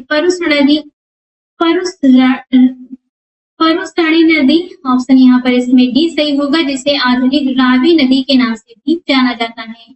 ऋग्वेद में उल्लिखित 10 राजाओं का युद्ध किस नदी के किनारे लड़ा गया? तो यह है परुसरणी। ऑप्शन यहाँ पर इसमें ए सही होगा। निम्न में से किस नदी को ऋग्वेद में माटी तमा, देवी तमा एवं नदी तमा संबोधित किया गया है तो ये है सरस्वती। ऑप्शन यहाँ पर बी सही होगा। उस जनजाति का नाम बतलाइए जो ऋग्वेदिक कार्यों के पंचजन से संबंधित नहीं है तो ये है कीकट। ऑप्शन यहाँ पर इसमें डी सही होगा। प्राचीन काल में आर्यों के जीविकोपार्जन का मुख्य साधन था तो ये है कृषि। ऑप्शन यहाँ पर इसमें ए सही होगा। ऋग्वेद में उल्लिखित यौ शब्द किस कृषि उत्पाद हेतु प्रयोग किया गया है तो ये है जौ। ऑप्शन यहाँ पर इसमें ए सही होगा। सूची 1 का सूची 2 से मिलान करके बताना है कौन सा सही है तो यहाँ पर सही ऑप्शन डी होगा। आप मिलान स्वयं करिए। हम नीचे देख लेते हैं। वे ही ये नाम है चावल का। मुग मूंग को कहा जाता था, यौ जौ को और इच्छू गन्ने को कहा जाता था। तो यहाँ पर ये जो भी आप देख रहे हैं ये सभी नाम ये इनके आधुनिक नाम है और ये वैदिक कालीन नाम है। ऋग्वेदिक पढ़ी किस वर्ग के नागरिक थे तो ये है व्यापारी। ऑप्शन यहाँ पर इसमें डी सही होगा। वैदिक युग में प्रचलित लोकप्रिय शासन प्रणाली थी तो ये है वंश परंपरागत राजतंत्र। ऑप्शन यहाँ पर डी सही होगा। वैदिक युगीन सभा ये मध्य परिषद थी। ऑप्शन यहाँ पर इसमें सी सही होगा। इस वेद में सभा और समिति को प्रजापति की 2 पुत्रियां कहा गया है तो ये है अथर्ववेद। ऑप्शन इसमें डी सही होगा। ऋग्वेदिक जनसभा जो न्यायिक कार्यों से संबंधित थी ये है सभा। ऑप्शन यहाँ पर ए सही होगा। वैदिक कालीन प्रशासन में भाग कौन अधिकारी थे तो ये है राजस्व कर जमा करने वाले होते थे। ऑप्शन यहाँ पर इसमें बी सही होगा। आयुर्वेद अर्थात जीवन का विज्ञान का उल्लेख सर्वप्रथम मिलता है अथर्ववेद में। ऑप्शन इसमें डी सही होगा। वैदिक ऋग्वेदिक धर्म था तो ये बहुदेववादी धर्म था। ऑप्शन यहाँ पर इसमें ए सही होगा। सर्वाधिक ऋग्वेदिक सूक्त समर्पित है तो ये इंद्र को समर्पित है। ऑप्शन यहाँ पर बी सही होगा। निम्नलिखित में से किसे ऋग्वेद में युद्ध देवता समझा जाता है तो ये है इंद्र। ऑप्शन यहाँ पर इसमें बी सही होगा। ऋग्वेद में सर्वाधिक संख्या में मंत्र संबंधित है तो ये अग्नि से संबंधित है। ऑप्शन यहाँ पर इसमें ए सही होगा। ऋग्वेद के सर्वाधिक मंत्र किस वैदिक देवता को समर्पित है तो ये है इंद्र को। ऑप्शन यहाँ पर इसमें बी सही होगा। वैदिक देवता इंद्र के विषय में निम्नलिखित कथनों पर विचार करके बताना है कौन सा सही है। झंझावत के देवता थे तो ये सही है। पापियों को दंड देते थे। नैतिक व्यवस्था के संरक्षक थे। वर्षा के देवता थे। यहाँ पर पहला और चौथा सही होगा जो कि वैदिक देवता इंद्र के विषय में है तो यहाँ पर सही ऑप्शन इसमें डी सही होगा। यहाँ पर बाकी आप इंद्र के बारे में डिटेल से स्वयं से भी देख सकते हैं। निम्नलिखित में से पूर्व वैदिक कार्यों का सर्वाधिक लोकप्रिय देवता कौन था तो ये है इंद्र। ऑप्शन यहाँ पर इसमें डी सही होगा। वैदिक देवमंडल में निम्न में से कौन देवता युद्ध का देवता माना जाता है ये है इंद्र। ऑप्शन यहाँ पर बी सही होगा। 800 से 600 ईसा पूर्व का काल किस युग से जुड़ा है तो ये है ब्राह्मण युग। ऑप्शन इसमें ए सही होगा। गायत्री मंत्र किस पुस्तक में मिलता है तो ये है ऋग्वेद में मिलता है। ऑप्शन हमें यहाँ पर इसमें सी सही होगा। और इसके जो रचनाकार है ये विश्वामित्र है। यह सूर्य देवता को समर्पित है। यह मंत्र ऋग्वेद के 3 मंडल में वर्णित है। गायत्री मंत्र के नाम से प्रसिद्ध मंत्र सर्वप्रथम किस ग्रंथ में मिलता है तो ये है ऋग्वेद। ऑप्शन सी सही होगा। गायत्री मंत्र की रचना किसने किया था विश्वामित्र ने। ऑप्शन बी सही होगा। सर्ग प्रतिसर्ग वंश मनवंतर और वंशानुचरित संकेतक है तो ये है पुराणों के। ऑप्शन यहाँ पर इसमें बी सही होगा। पुराणों की संख्या कितनी है तो 18 है। ऑप्शन इसमें बी सही होगा। पुराणों के संदर्भ में निम्नलिखित तत्वों में से बताना है कौन सा कथन सही है। विष्णु पुराण से मौर्य वंश की जानकारी मिलती है। वायु पुराण गुप्त वंश की शासन व्यवस्था पर प्रकाश डालता है तो यहाँ पर दोनों ही कथन सही है। सही ऑप्शन इसमें डी होगा। श्रीमद् भागवत गीता मौलिक रूप से किस भाषा में लिखी गई थी तो ये है संस्कृत। ऑप्शन यहाँ पर ए सही होगा। महाभारत मूलतः किस रूप में जानी जाती है तो ये है जय संहिता। ऑप्शन इसमें डी सही होगा। सतसहस्त्री संहिता उपनाम निम्नलिखित में से किस ग्रंथ का है तो ये है महाभारत का। ऑप्शन यहाँ पर डी सही होगा। हिंदू पौराणिक कथा के अनुसार समुद्र मंथन हेतु किस सर्प ने रस्सी के रूप में स्वयं को प्रस्तुत किया तो ये है वासुकी। ऑप्शन यहाँ पर बी सही होगा। किस काल में अछूत की अवधारणा स्पष्ट रूप से उद्धृत हुई थी? तो ये है धर्मशास्त्र के समय में। ऑप्शन यहाँ पर डी सही होगा। सत्यमेव जयते शब्द किस उपनिषद से लिए गए हैं? तो ये मुंडकोप उपनिषद से लिया गया है। जो सही ऑप्शन होगा उसमें ये इसमें ए होगा। सत्यमेव जयते शब्द कहाँ से लिया गया है? मुंडक उपनिषद। ऑप्शन यहाँ पर इसमें डी सही होगा। भारतीय प्रतीक पर उत्कीर्ण सत्यमेव जयते लिया गया है तो मुंडकोपनिषद। ऑप्शन यहाँ पर सी सही होगा। तमसो मां ज्योतिर्गमय कथन मूलतः है उपनिषदों का। ऑप्शन यहाँ पर इसमें ए सही होगा। किस उपनिषद का शाब्दिक अर्थ सफेद घोड़ा होता है? तो यहाँ पर ऑप्शन ई सही होगा। ये हम नीचे देख लेते हैं। विकल्प में दिए गए किसी उपनिषद का तात्पर्य सफेद घोड़ा नहीं होता। श्वेताश्वर उपनिषद का अर्थ सफेद घोड़ों द्वारा खींचा गया होता है। सत्यकाम जवाल की कथा जो अनव्याही मां होने के लांछन को चुनौती देता है उल्लिखित है छांदोग्य उपनिषद में। ऑप्शन यहाँ पर इसमें सी सही होगा। ऋग्वेद की मूल लिपि थी तो ये थी ब्राह्मी। ऑप्शन इसमें डी सही होगा। वैदिक कर्मकांड में होता का संबंध होता है तो ये होता ऋग्वेद से संबंधित है। ऑप्शन इसमें ए सही होगा। ये ऋग्वेद के पुरोहित को होता कहा जाता था। अवेस्ता और ऋग्वेद में समानता है। अवेस्ता किस क्षेत्र से संबंधित है? तो ये ईरान से। ऑप्शन यहाँ पर भी सही होगा। वैदिक काल में किस जानवर को अघन्या माना गया है? तो ये है गाय। ऑप्शन यहाँ पर सी सही होगा। ऋग्वेद में अघन्या का प्रयोग हुआ है तो ये है गाय के लिए। ऑप्शन यहाँ पर भी सही होगा। ऋग्वेद में कई परिच्छेदों में प्रयुक्त अघन्य शब्द संदर्भित है गाय के लिए। ऑप्शन यहाँ पर सी सही होगा। ऋग्वेद कालीन आर्यों और सिंधु घाटी के लोगों की संस्कृति के बीच अंतर के संबंध में निम्नलिखित तत्वों में से कौन सा कथन बताना है आपको? सही है। यहाँ पर इसमें 3 कथन दिए गए हैं। पहला है ऋग्वेद कालीन आर्य कवच और शिरस्त्राण हेलमेट का उपयोग करते थे जबकि सिंधु घाटी सभ्यता के लोगों में इनके उपयोग का कोई साक्ष्य नहीं मिलता। तो यहाँ पर पहला वाला कथन है ये सही होगा। ऋग्वेद कालीन आर्यों को स्वर्ण चांदी और ताम्र का ज्ञान था जबकि सिंधु घाटी के लोगों को केवल ताम्र और लौह का ज्ञान था। तो यहाँ पर दूसरा गलत होगा क्योंकि जो सिंधु घाटी सभ्यता के लोग हैं उन्हें लौह का ज्ञान नहीं था। ऋग्वेद कालीन आर्यों ने घोड़े को पालतू बना लिया था जबकि इस बात का कोई साक्ष्य नहीं है कि सिंधु घाटी के लोग इस पशु को जानते थे। तो यहाँ पर जानते थे ऐसे साक्ष्य मिले हैं लेकिन पालतू बनाया था ये साक्ष्य नहीं है। तो यहाँ पर तीसरा ही गलत होगा।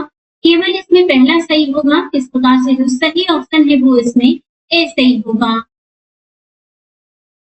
ऋग्वैदिक काल के प्रारंभ में निम्न में से किसे महत्वपूर्ण मूल्यवान संपत्ति समझा जाता था? तो ये है गाय। ऑप्शन यहाँ पर भी सही होगा। सूची 1 का यहाँ पर सूची 2 से मिलान करके बताना है कि इसमें कौन सा ऑप्शन सही होगा। तो यहाँ पर सही ऑप्शन डी होगा। तो ये हम नीचे देख लेते हैं। जो सिंधु घाटी सभ्यता है ये नगरीय सभ्यता थी। उत्तर वैदिक समाज कृषक समाज था। ऋग वैदिक समाज चारागाह समाज था और मध्यकाल में जमींदारी प्रथा थी।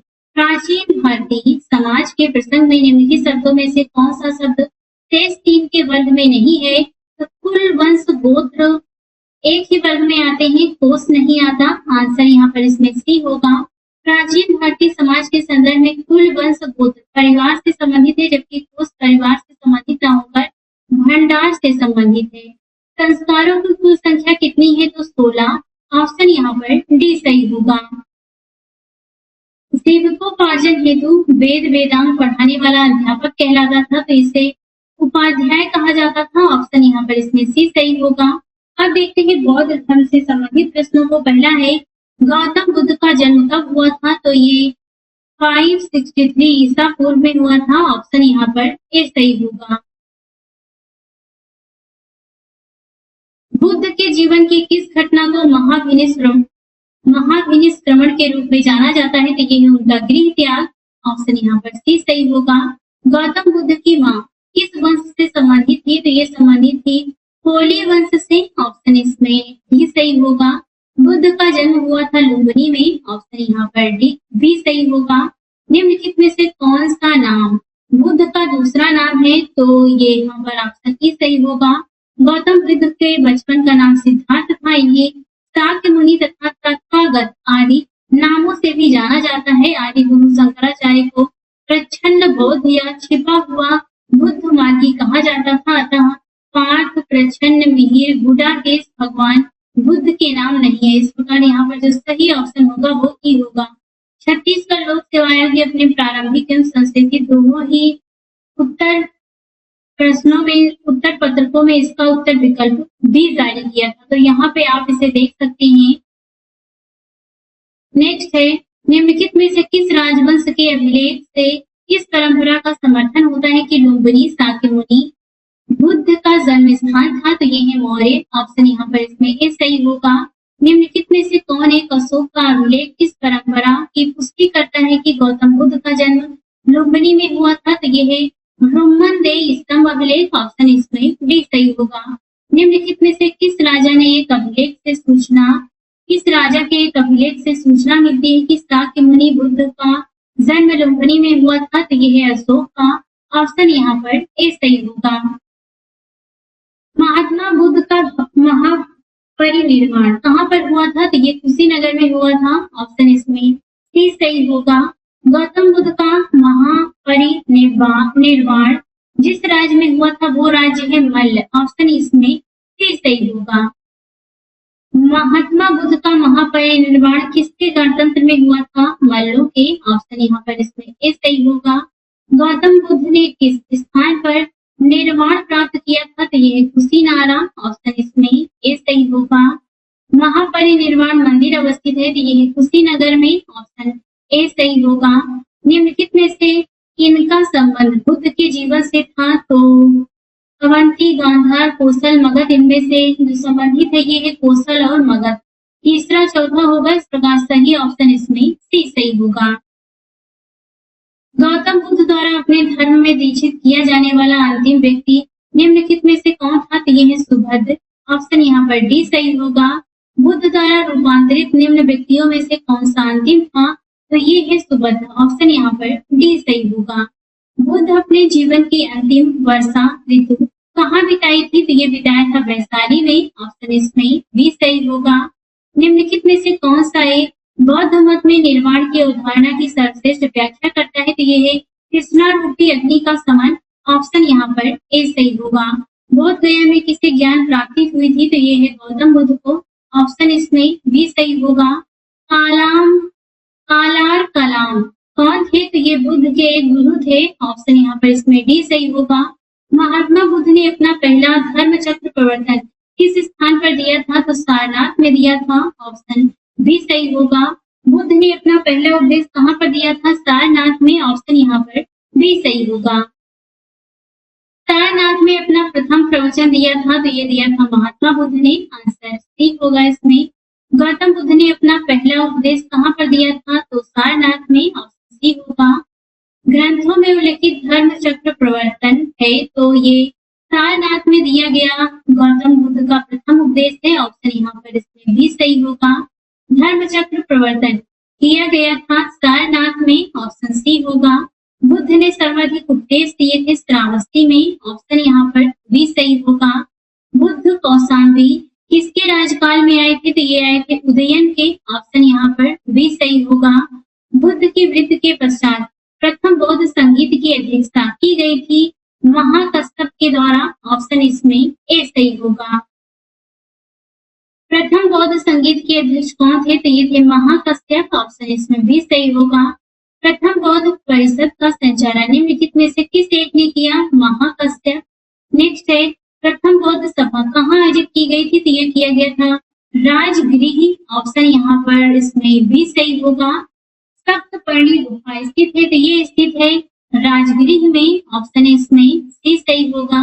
भगवान बुद्ध के महापरिनिर्वाण के बाद पहली बौद्ध संगीत हुई थी राजगृह या फिर राजगीर में। ऑप्शन ए सही होगा। कश्मीर में कनिष्क के शासनकाल में जो बौद्ध संगीत आयोजित हुई थी उसकी अध्यक्षता निम्नलिखित में से किसने किया था? तो ये किया था वासुमित्र ने। ऑप्शन यहाँ पर इसमें डी सही होगा। बौद्ध धर्म की महायान शाखा औपचारिक रूप से किसके शासन काल में प्रकट हुई थी? तो ये है कनिष्क। ऑप्शन यहाँ पर डी सही होगा। कनिष्क के शासन काल में बौद्ध सभा किस नगर में आयोजित की गई थी? कश्मीर में। ऑप्शन यहाँ पर सी सही होगा।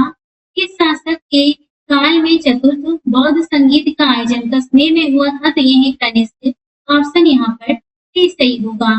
चतुर्थ बौद्ध संगीत परिषद हुई थी, तो ये थी कनिष्क के शासन काल में। ऑप्शन यहाँ पर इसमें ए सही होगा। इनमें से किस शासक ने चतुर्थ बौद्ध संगीत कश्मीर में आयोजित किया था? तो ये है कनिष्क। ऑप्शन यहाँ पर सी सही होगा। निम्नलिखित पर विचार करके बताना है कि इसमें से कौन सा ऑप्शन विशेषता महायान बौद्ध मत की है? तो बुद्ध में देवत्वारोपण, बोधिसत्व के पद पर चलना, मूर्ति पूजा तथा अनुष्ठान, तो ये तीनों ही होंगे। ऑप्शन यहाँ पर इसमें डी सही है।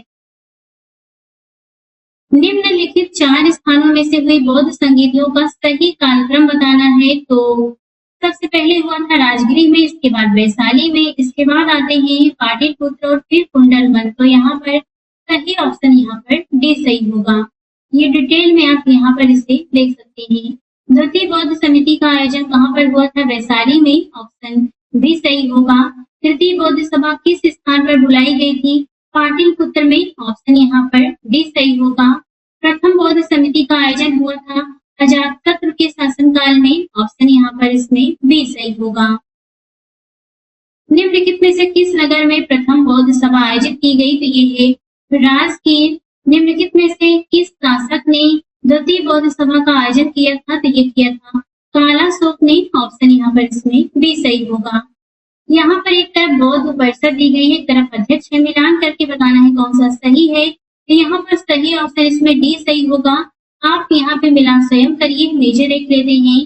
प्रथम बौद्ध परिषद के अध्यक्ष थे महाकश्यप, द्वितीय बौद्ध परिषद के सबकामी या शुभकामी, तृतीय बौद्ध परिषद के मोगली उत्ततिष्ठ और चतुर्थ बौद्ध परिषद के अध्यक्ष थे ये थे वासुमित्र। एक तरफ यहाँ पे स्तंभ 1 का स्तंभ 2 से मिलान करके बताना है इसमें से कौन सा सही होगा। तो यहाँ पर जो जन्म हुआ था ये बुद्ध से संबंधित है। जिनका जन्म हुआ था तो ये हुआ था लुम्बिनी में। इन्हें ज्ञान की प्राप्ति हुई थी तो ये हुआ था बोधगया में। प्रथम प्रवचन दिया था बुद्ध ने सारनाथ में और इनका जो निधन हुआ था वो कुशीनगर में हुआ था। तो ये आपको मिलान करना था। यहाँ पर सही ऑप्शन सी होगा। आप ये चीजें यहाँ डिटेल से देख सकते हैं। भारतीय कला में बुद्ध के जीवन की किस घटना का चित्रण मृग सहित चक्र द्वारा हुआ है? तो ये है प्रथम उपदेश। ऑप्शन इसमें सी सही होगा। सूची 1 का यहाँ पर सूची 2 से मिलान करके बताना है कौन सा सही है। एक में चिन्ह है, एक में अर्थ है। तो इसमें जो सही ऑप्शन होगा वो डी होगा। हम ये नीचे देख लेते हैं। जन्म का जो अर्थ होता है ये कमल है। प्रथम प्रवचन का जो चिन्ह है इसका अर्थ होता है धर्म चक्र प्रवर्तन। महाबोधि का बोधि वृक्ष और गृह त्याग का घोड़ा। करमापा लामा तिब्बत के बुद्ध संप्रदाय के किस वर्ग का है? तो ये है संगयुग्मा। ऑप्शन यहाँ पर इसमें बी सही होगा। महात्मा बुद्ध के संबंध में निम्नलिखित कथनों में से बताना है कौन सा कथन सही है। महात्मा बुद्ध का जन्म कपिलवस्तु में हुआ था। बोधगया में ज्ञान की प्राप्ति हुई। उन्होंने वैदिक धर्म को अस्वीकार किया था। उन्होंने आर्य सत्य का प्रचार किया था। तो यहाँ पर चारों ही सही होंगे। इस प्रकार जो सही ऑप्शन होगा वो इसमें डी होगा। बोधगया में महाबोधि मंदिर बनवाया गया जहाँ पर गौतम बुद्ध को ज्ञान प्राप्त हुआ था। ऑप्शन यहाँ पर इसमें बी सही होगा। बोधगया में बोधि वृक्ष अपने वंश की किस पीढ़ी का है? तो ये है पंचम। ऑप्शन इसमें यहाँ पर सी सही होगा। बाकी आप यहाँ पर इसे डिटेल से इसके बारे में देख सकते हैं। निम्नलिखित में से कौन सा बौद्ध पवित्र स्थल निरंजना नदी के तट पर स्थित था? तो ये है बोधगया। ऑप्शन यहाँ पर ए सही होगा। बुद्ध के उपदेश किससे संबंधित है? तो ये आचरण की शुद्धता व पवित्रता से संबंधित है। ऑप्शन यहाँ पर इसमें डी सही होगा। निम्नलिखित में से कौन बुद्ध के जीवन काल में ही संघ का प्रमुख बनना चाहता था? तो ये देवदत्त। ऑप्शन यहाँ पर ए सही होगा।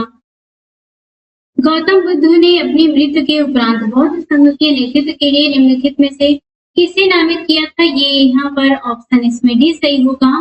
कुशीनारा में मल्लों के सालवन में विश्राम के दौरान अपनी मृत्यु से पूर्व बुद्ध ने भिक्षुओं के निकट बुलाकर धर्मोपदेश दिया।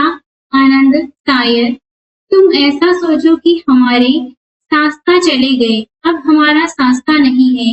आनंद ऐसा मत समझना, मैंने जो धर्म और विनय किए हैं मेरे बाद वे ही तुम्हारे शास्ता होंगे। इस प्रकार स्पष्ट है कि बुद्ध ने अपनी मृत्यु के उपरांत बौद्ध संघ के नेतृत्व के लिए किसी को नामित नहीं किया था, बल्कि अपने उपदेशों धर्म एवं विनय को ही मार्गदर्शक बताया था। अष्टांग मार्ग की संकल्पना का अंग है धर्म चक्र प्रवर्तन सूत्र की विषय वस्तु का ऑप्शन यहाँ पर इसमें डी सही होगा।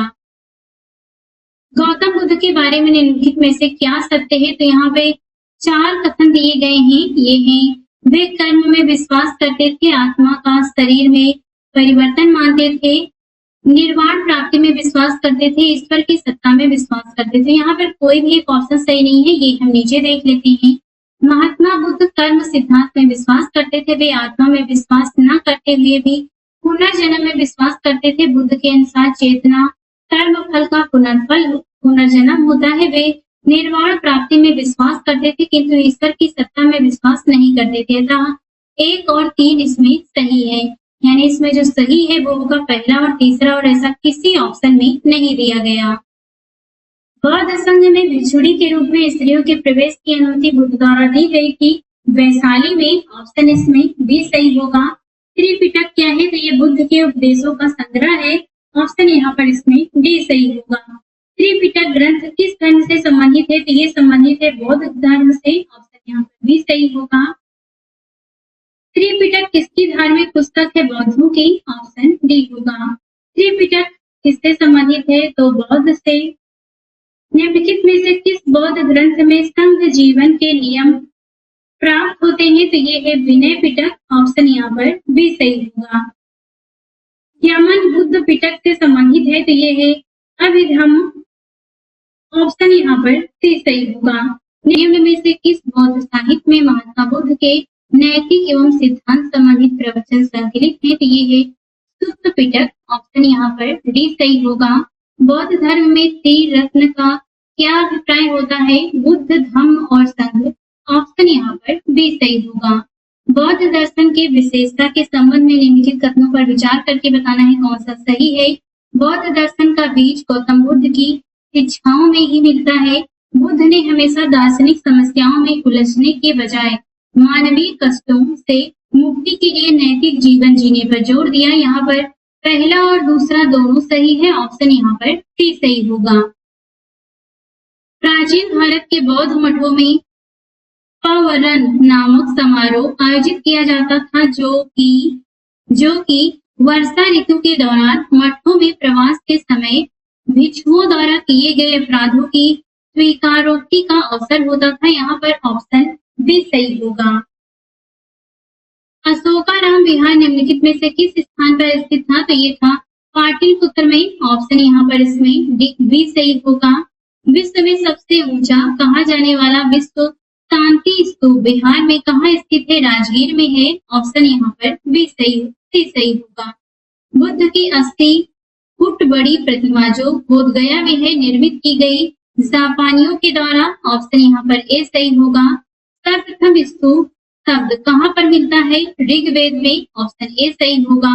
वह स्तूप स्थल जिसका संबंध भगवान बुद्ध के जीवन के किसी घटना से नहीं रहा है वह है सांची, ऑप्शन यहाँ पर इसमें बी सही होगा। प्राचीन भारत के संदर्भ में निम्नलिखित कथनों पर विचार करके बताना है यहाँ पे कौन सा सही होगा। स्तूप की संकल्पना मूलतः बौद्ध संकल्पना है। स्तूप आमतौर पर अवशेषों का निक्षेपागार होता है। बौद्ध परंपरा में स्तूप एक संकल्प अर्पित या स्मारक संरचना होती है। यहाँ पर आपसे उपर्युक्त में से कितने कथन सही है ये पूछा है, तो यहाँ पर केवल 2 कथन सही हैं, ऑप्शन यहाँ पर इसमें बी सही होगा। स्तूप की संकल्पना बौद्धों से पूर्व की है। स्तूप शब्द का उल्लेख ऋग्वेद, अथर्ववेद, वाजस्नेयी संहिता, तैत्तिरीय संहिता आदि ग्रंथों में मिलता है। अतः कथन 1 जो यहाँ पर इसमें दिया गया है ये सही नहीं है, बाकी दोनों सही हैं। स्तूप आमतौर पर अवशेषों का निक्षेपागार था जिसमें मृतकों के अवशेष एवं राख को रखा जाता था।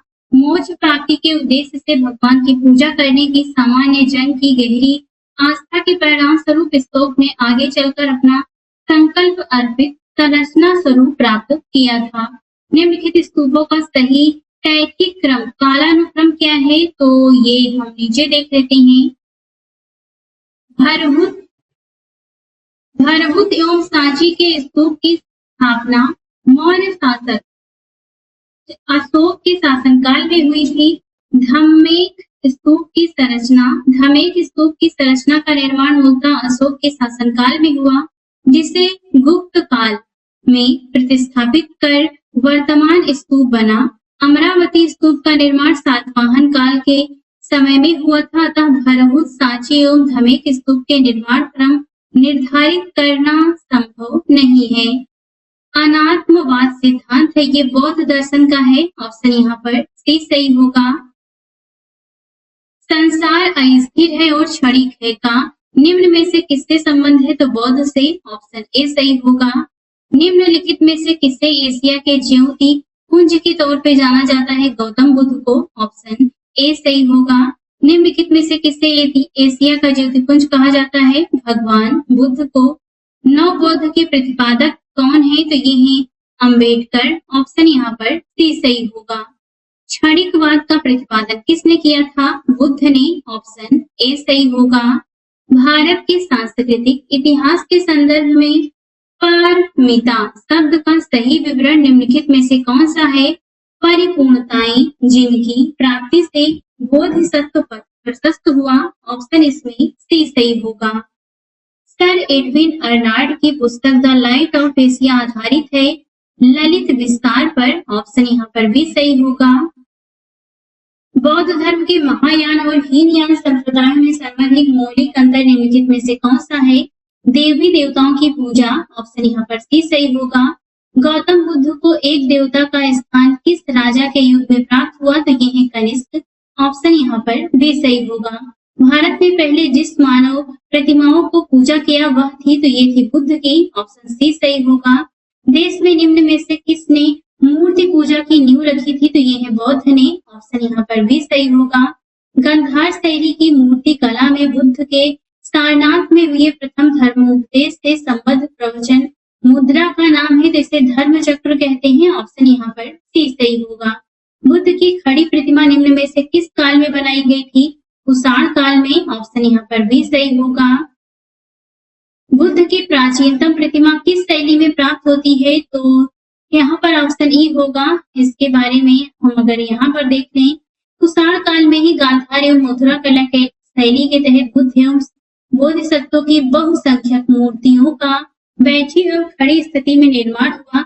वीर सक्रवाल के मतानुसार सर्वप्रथम मथुरा में ही बुद्ध मूर्तियों का निर्माण किया गया, जहां इसके लिए पर्याप्त आधार था। वेदसांग के विवरण के अनुसार बुद्ध की प्रथम प्रतिमा कौशाम्बी में बनी थी, परंतु अनेक विद्वान महात्मा बुद्ध की प्रथम प्रतिमा के निर्माण का श्रेय गांधार कला को देते हैं। तो निश्चित तौर पर यह नहीं कहा जा सकता कि बुद्ध की प्रथम प्रतिमा वहां बनी थी, तो यहाँ पर ऑप्शन इसमें ई सही होगा। भगवान बुद्ध की प्रतिमा कभी कभी एक हस्त मुद्रा युक्त दिखाई गई है, जिसे भूमि स्पर्श मुद्रा कहा जाता है। यह किसका प्रतीक है, तो ये मार के प्रलोभनों के बावजूद अपनी शुचिता और शुद्धता का साक्षी होने के लिए बुद्ध का धरती का आवाहन। ऑप्शन यहाँ पर इसमें बी सही होगा। भूमि स्पर्श मुद्रा की सारनाथ बुद्ध मूर्ति संबंधित है गुप्त काल से। ऑप्शन यहाँ पर डी सही होगा। सारनाथ की भूमि स्पर्श मुद्रा वाली बुद्ध प्रतिमा कालांकित है, तो ये है गुप्त काल से। ऑप्शन बी सही होगा। भारत के सांस्कृतिक इतिहास के संदर्भ में विचार करके बताना है यहाँ पर कौन सा सही है। परिव्राजक ये परित्यागी व भ्रमणकारी से संबंधित है। श्रमण उच्च पद प्राप्त पुजारी उपासक बौद्ध धर्म का साधारण अनुगामी, तो यहाँ पर पहला और तीसरा सही है। इस प्रकार ऑप्शन यहाँ पर भी सही होगा। ये जो श्रमण होते हैं ये भिक्षु और साधु होते हैं, न कि ये पुजारी होते हैं। निम्नलिखित में से कौन से शासक ने बौद्ध मत के विस्तार में योगदान नहीं दिया? तो जो दिए हैं ये हैं हर्षवर्धन, अशोक और कनिष्क। पुष्यमित्र शुंग ने नहीं दिया। आंसर यहाँ पर डी सही होगा। निम्नलिखित यहाँ पे कथन कारण है, जिसमें कथन है कुशीनगर मल्ल गणराज्य की राजधानी थी, क्योंकि महात्मा बुद्ध का परिनिर्वाण कुशीनगर में हुआ था। यहाँ पर ए और आर दोनों सही है, परंतु आर ए की सही व्याख्या नहीं करता। ऑप्शन यहाँ पर बी सही होगा। यहाँ पे आपको बताना है इसमें से कौन सा सही सुमेलित है। लोथल ये प्राचीन बोधि क्षेत्र है। सारनाथ में बुद्ध का प्रथम धर्मोपदेश हुआ था। राजगीर अशोक का सिंह स्तंभ शीर्ष। तो यहाँ पर ये जो तीसरा है ये गलत है। नालंदा बौद्ध अधिगम का महान पीठ है यहाँ पर। तो यहाँ पे तीसरा गलत है, बाकी सभी सही है। इस प्रकार ऑप्शन यहाँ पर इसमें ही सही होगा।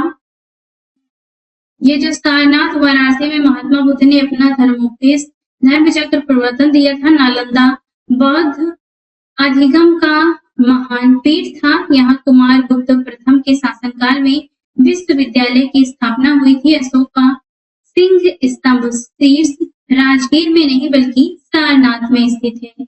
महायान बौद्ध धर्म में बोधिसत्व अवलोकेश्वर को और किस अन्य नाम से जानते हैं? पद्मपाणि। ऑप्शन यहाँ पर इसमें सी सही होगा। आर्य मंजूश्री मूल कल्प निम्न में से किससे संबंधित है? तो यह महायान तथा वज्रयान बौद्ध धर्म से संबंधित ग्रंथ है। इस ग्रंथ का संबंध बोधिसत्व मंजूश्री से है। भारत के धार्मिक इतिहास के संदर्भ में बताना है कौन सा यहाँ पर सही है। स्थिरवादी महायान बौद्ध धर्म से संबंध है, तो पहला गलत है। लोकोत्तरवादी संप्रदाय बौद्ध धर्म के महासंघिक संप्रदाय की एक शाखा थी। महासंघिकों द्वारा बुद्ध के देवत्वारोपण ने महायान बौद्ध धर्म को प्रोत्साहित किया। यहाँ पर दूसरा तीसरा सही है। सही ऑप्शन इसमें बी सही होगा। भारतीय इतिहास के संदर्भ में निम्नलिखित में से कौन भावी बुद्ध है जो संसार की रक्षा हेतु अवतरित होंगे? तो ये है मैत्रेय। ऑप्शन यहाँ पर सी सही होगा। भारत के धार्मिक इतिहास के संदर्भ में विचार करके बताना है कि यहाँ पर कौन सा ऑप्शन इसमें सही होगा। पहला है बोधिसत्व बौद्ध मत के हीनयान संप्रदाय की केंद्रीय संकल्पना है। बोधिसत्व अपने प्रबोध के मार्ग पर बढ़ता हुआ करुणामय है। बोधिसत्व समस्त सचेतन प्राणियों को उनके प्रबोध के मार्ग पर चलने में सहायता करने के लिए स्वयं की निर्वाण प्राप्ति विलंबित करता है। तो यहाँ पर दूसरा तीसरा सही है। इस प्रकार इसमें जो सही ऑप्शन होगा वो यहाँ पर बी होगा। बोधिसत्व पद्मपाणि का चित्र सर्वाधिक प्रसिद्ध और प्रायः चित्रित चित्रकारी है जो अजंता में है। ऑप्शन यहाँ पर इसमें ए सही होगा। बोधिसत्व पद्मपाणि की पेंटिंग स्थित है, तो ये है अजंता में। ऑप्शन सी सही होगा। हीनयान अवस्था का विशालतम एवं सर्वाधिक विकसित शैलकृत चैत्यगृह स्थित है, तो ये है कार्ले में। ऑप्शन यहाँ पर सी सही होगा। निम्नलिखित में से किस शैलकृत गुफा में 11 सिरों के बोधिसत्व का अंकन मिलता है? तो ये है कन्हेरी। ऑप्शन यहाँ पर सी सही होगा। विशुद्धि मग्ग के रचयिता कौन है? तो ये है बुद्ध घोषा। ऑप्शन यहाँ पर डी सही होगा। प्रथम शताब्दी ईस्वी में किस भारतीय बौद्ध भिक्षु को चीन भेजा गया था? तो ये है नागार्जुन। ऑप्शन यहाँ पर इसमें डी सही होगा। सूर्यता के सिद्धांत का सर्वप्रथम प्रतिपादन करने वाले बौद्ध दार्शनिक का नाम है नागार्जुन। ऑप्शन ए सही होगा। नागार्जुन किस बौद्ध संप्रदाय के थे? तो ये थे माध्यमिक। ऑप्शन यहाँ पर सी सही होगा।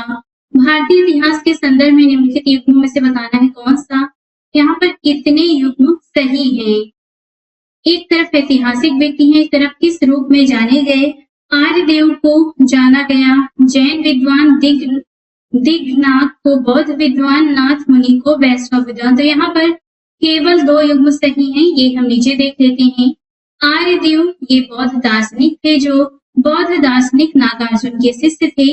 दिग्नाथ बौद्ध विचारक थे जो इन्होंने प्रमाण समुच्चय नामक ग्रंथ की रचना की थी। नाथ मुनि वैष्णव विद्वान थे, इन्होंने वैष्णव संप्रदाय का पहला आचार्य इन्हें माना जाता है। तो यहाँ पर केवल 2 ही युग सही हैं। बौद्ध शिक्षा का केंद्र था, ये है विक्रमशिला। ऑप्शन यहाँ पर ए सही होगा। वल्लभी विश्वविद्यालय स्थित था, तो ये स्थित था गुजरात में। ऑप्शन इसमें डी सही होगा। नालंदा विश्वविद्यालय, इसके स्थापन का युग है गुप्त काल। ऑप्शन यहाँ पर सी सही होगा। नालंदा विश्वविद्यालय के संस्थापक कौन थे, तो ये है कुमारगुप्त। ऑप्शन यहाँ पर बी सही होगा। नालंदा विश्वविद्यालय किस लिए प्रसिद्ध था, बौद्ध धर्म दर्शन के लिए। ऑप्शन यहाँ पर सी सही होगा। कथन कारण है, जिसमें कथन है 12वीं शताब्दी के अंत तक नालंदा महाविहार का पतन हो गया, क्योंकि महाविहार को राजकीय प्रश्रय मिलना बंद हो गया था। यहाँ पर ए और आर दोनों सही है। आर ए की सही व्याख्या भी करता है, इसलिए ऑप्शन इसमें यहाँ पर ए सही होगा। नव नालंदा महाविहार किसके लिए विख्यात है, पाली अनुसंधान संस्थान के लिए। ऑप्शन इसमें सी सही होगा। निम्नलिखित में से कौन से बौद्ध धर्म और जैन धर्म दोनों में समान रूप से विद्यमान है, तो यहाँ पे 4 दिए गए हैं। 4 कथन आपको बताना है कौन सा होगा। तप और भोग की अति का परिहार, वेद प्रमाण के प्रति अनास्था, कर्म कांडों की फलवत्ता का निषेध, प्राणियों की हिंसा का निषेध यानी अहिंसा। तो यहाँ पर पहला गलत है, बाकी सभी सही हैं। इस प्रकार जो सही ऑप्शन इसमें होगा वो बी होगा। प्राचीन भारतीय इतिहास के संदर्भ में निम्नलिखित में से कौन सा बौद्ध धर्म और जैन धर्म दोनों में समान रूप से विद्यमान था। तप और भोग की अति परिहार, देव प्रमाण के प्रति अनास्था, कर्म कांडों की फलवत्ता का निषेध। यहाँ पर दूसरा तीसरा होगा। ऑप्शन यहाँ पर बी सही है। सेम प्रश्न ये ऊपर भी है। निम्नलिखित में से कौन सी बात बौद्ध धर्म तथा जैन धर्म में समान नहीं है, तो ये है आत्मदमन। ऑप्शन यहाँ पर सी सही होगा। भगवान बुद्ध ने निम्नलिखित 4 आर्य सत्यों का प्रतिपादन किया, तो यहाँ पे आपको इनका सही क्रम बताना है। तो दुख है, दुख का कारण है, दुख का निरोध है, दुख निरोध का मार्ग है। तो इस प्रकार सही ऑप्शन इसमें ए सही होगा।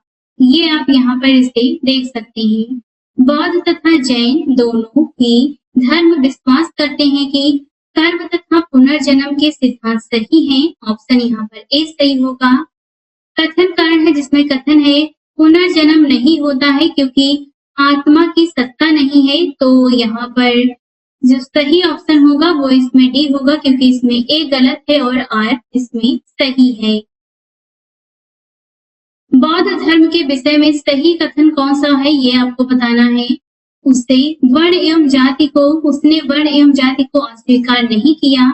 उसने ब्राह्मण वर्ग के सर्वोच्च सामाजिक कोटि को चुनौती दी। उसने कुछ एक शिल्पों को निम्न माना। तो यहाँ पर तीनों ही कथन सही हैं। इसमें जो सही ऑप्शन होगा वो यहाँ पर वो इसमें सी होगा। बौद्ध धर्म के विस्तार के कारणों में निम्नलिखित में से सम्मिलित थे। तो यहाँ पे ये 5 कारण दिए गए हैं, आपको बताना है कौन से सम्मिलित थे। धर्म की सादगी, दलितों के लिए विशेष अपील, धर्म की मिशनरी भावना, स्थानीय भाषा का प्रयोग दार्शनिकों द्वारा, वैदिक भावना की सुदृढ़ता। तो ये गलत होगा सीधे सीधे। इस प्रकार से यहाँ पर जो 4 तक ऑप्शन ये सही है, 5वां गलत होगा। आरंभिक मध्ययुगीन समय में बौद्ध धर्म का पतन किस कारण से शुरू हुआ था। उस समय तक बुद्ध विष्णु के अवतार समझे जाने लगे और वैष्णव धर्म का हिस्सा बन गए। तो पहला सही है। अंतिम गुप्त राजा के समय तक आक्रमण करने वाली मध्य एशिया की जनजातियों ने हिंदू धर्म को अपनाया और बौद्धों को सताया, ये गलत है। गुप्त वंश के राजाओं ने बौद्ध धर्म पर पुरजोर विरोध किया, तो ये भी गलत है। केवल यहाँ पर पहला ही सही होगा। भारत के धार्मिक इतिहास के संदर्भ में निम्नलिखित कथनों पर विचार करके बताना है, इसमें से कौन सा सही होगा। सौत्रांतिक और सम्मितीय जैन मत के संप्रदाय थे। सार्वस्तिवादियों की मान्यता थी कि दृग विषय यानी फेनोमेना के अवयव पूर्णता क्षणिक नहीं है, अपितु अव्यक्त रूप से सदैव विद्यमान रहते। तो यहाँ पर केवल दूसरा सही होगा, पहला गलत है। ऑप्शन यहाँ पर इसमें बी सही होगा। निम्नलिखित कथनों पर विचार करके बताना है कौन सा इसमें से चैत तथा बिहार का अंतर क्या है? तो चैत होता है ये पूजा स्थल होता है, जो बिहार है ये निवास स्थान होता है, इसलिए ऑप्शन यहाँ पर बी सही होगा। भारतीय कला में स्तूप, चैत्य और विहार निर्माण निम्नलिखित में से किससे संबंधित है? तो ये बौद्ध धर्म से, ऑप्शन यहाँ पर सी सही होगा। कुछ शैलखित बौद्ध गुफाओं को चैत्य कहते हैं, जबकि अन्य को विहार। दोनों में क्या अंतर है? तो चैत्य होता है ये पूजा का स्थल होता है, जबकि विहार बौद्ध भिक्षुओं का स्थान है, रहने का स्थान है, ऑप्शन यहाँ पर बी सही होगा। निम्नलिखित कथनों पर विचार करके बताना है कि यहाँ पर कौन सा कथन इसमें सही होगा। पश्चिम गोदावरी जिले के गुंटूपल्ली में प्रारंभिक चैत्य गृह और विहार चट्टानों को काट कर बनाए गए हैं। पूर्वी दक्कन के चैत्य और विहार साधारणतः चट्टानों को काट कर बनाए गए हैं। तो यहाँ पर दोनों ही कथन सही हैं, ऑप्शन इसमें सी सही होगा। धान्य कटक जो महासंघिकों के अधीन एक प्रमुख बौद्ध केंद्र के रूप में समृद्ध हुआ, निम्नलिखित में से किस एक क्षेत्र में अवस्थित था? तो ये था आंध्र में, ऑप्शन यहाँ पर इसमें ए सही होगा। सुल्तानी युग में बौद्धों की कौन सी शाखा सबसे प्रभावशाली थी? तो ये है ब्रजयान, ऑप्शन यहाँ पर सी सही होगा। अब देखते हैं जैन धर्म के बारे में। पहला प्रश्न है, जैन धर्म के संस्थापक हैं, तो ये है ऋषभदेव, ऑप्शन यहाँ पर आप करेक्ट कर लीजिएगा। इसमें जो सही ऑप्शन इसमें होगा वो इसमें डी होगा। जैन धर्म के प्रथम तीर्थकर कौन थे? तो ये है ऋषभदेव, ऑप्शन इसमें बी सही होगा। जैन तीर्थकर पार्श्वनाथ निम्नलिखित स्थानों में से मुख्यतः किससे संबंधित है? तो ये थे वाराणसी से, ऑप्शन यहाँ पर ए सही होगा। एक तरफ तीर्थकर दिए गए हैं सूची एक में, एक तरफ प्रतिमा लक्षण है, इसका मिलान करके बताना है कौन सा सही है। तो इसमें सही ऑप्शन ए होगा। हम नीचे देख लेते हैं। आदिनाथ का जो प्रतिमा लक्षण है ये है वृषभ, मल्लिनाथ का है जल कलश, पार्श्वनाथ का सर्प और शंभुनाथ का है अश्व। एक तरफ तीर्थकर है, एक तरफ उनके संज्ञान है। यहाँ पर जो सही ऑप्शन होगा वो डी होगा। हम इसे नीचे देख लेते हैं। पार्श्वनाथ का है सर्प, आदिनाथ का वृषभ, महावीर का सिंह और शांतिनाथ का है हिरण। यहाँ पर आपको बताना है कौन सा सुमेलित नहीं है। ऋषभनाथ का निर्वाण स्थल है अष्टापद, नेमिनाथ का है ऊर्ज यंत्र, महावीर का पावापुरी, वासु पूज्य का समेत शिखर नहीं है। वासु पूज्यनाथ जैन धर्म के 12वें तीर्थकर थे, इनको निर्वाण चंपापुर में प्राप्त हुआ था। इसका गलत ऑप्शन यहाँ पर बी होगा। एक तरफ स्थल है, एक तरफ संबंधित तीर्थकर है, मिलान करके यहाँ पे आपको बताना है कौन सा इसमें सही होगा। सही ऑप्शन सी होगा। ये हम नीचे देख लेते हैं। श्रावस्ती संबंधित है शंभुनाथ से, काकंदी सुविधिनाथ पुष्प दंत से, अयोध्या ऋषभनाथ से और पभोभा संबंधित है, ये पभोसा संबंधित है पद्म प्रभु पद्म प्रभ से। तो यहाँ पर आप इसे देख सकते हैं।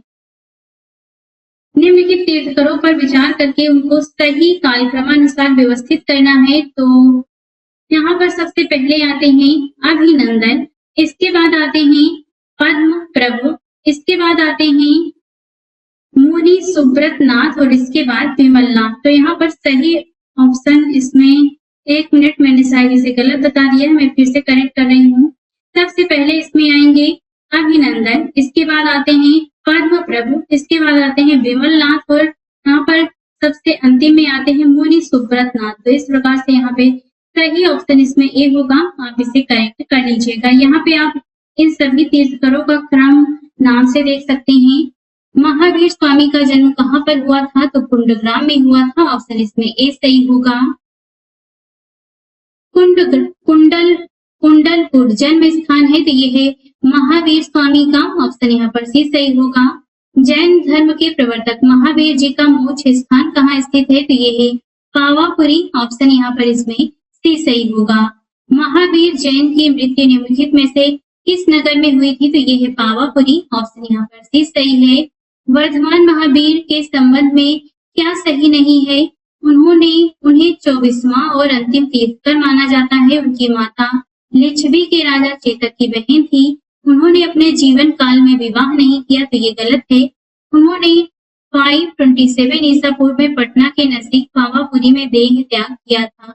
तो यहाँ पर जो तीसरा है ये गलत है, बाकी सभी सही है। उनका यशोदा नाम की महिला से इनका विवाह हुआ था। तीर्थकर शब्द संबंधित है तो ये जैन से, ऑप्शन यहाँ पर डी सही होगा। जैन तीर्थकरों के क्रम में कौन अंतिम है तो ये है महावीर, ऑप्शन यहाँ पर सी सही होगा। निम्नलिखित में से कौन एक जैन तीर्थकर नहीं था तो चंद्र प्रभु थे, नेमि थे, संभव थे, नाथ मुनि नहीं थे, ऑप्शन यहाँ पर इसमें बी होगा। प्रभासगिरी जिनका तीर्थ स्थल है वे हैं जैन, ऑप्शन यहाँ पर बी सही होगा। जैन धर्म में पूर्ण ज्ञान के लिए क्या शब्द है तो ये है कैवल्य, ऑप्शन यहाँ पर सी सही होगा। महावीर स्वामी को किस नदी के तट पर ज्ञानोदय प्राप्त हुआ था तो ये है ऋजुपालिका, ऑप्शन यहाँ पर डी सही होगा।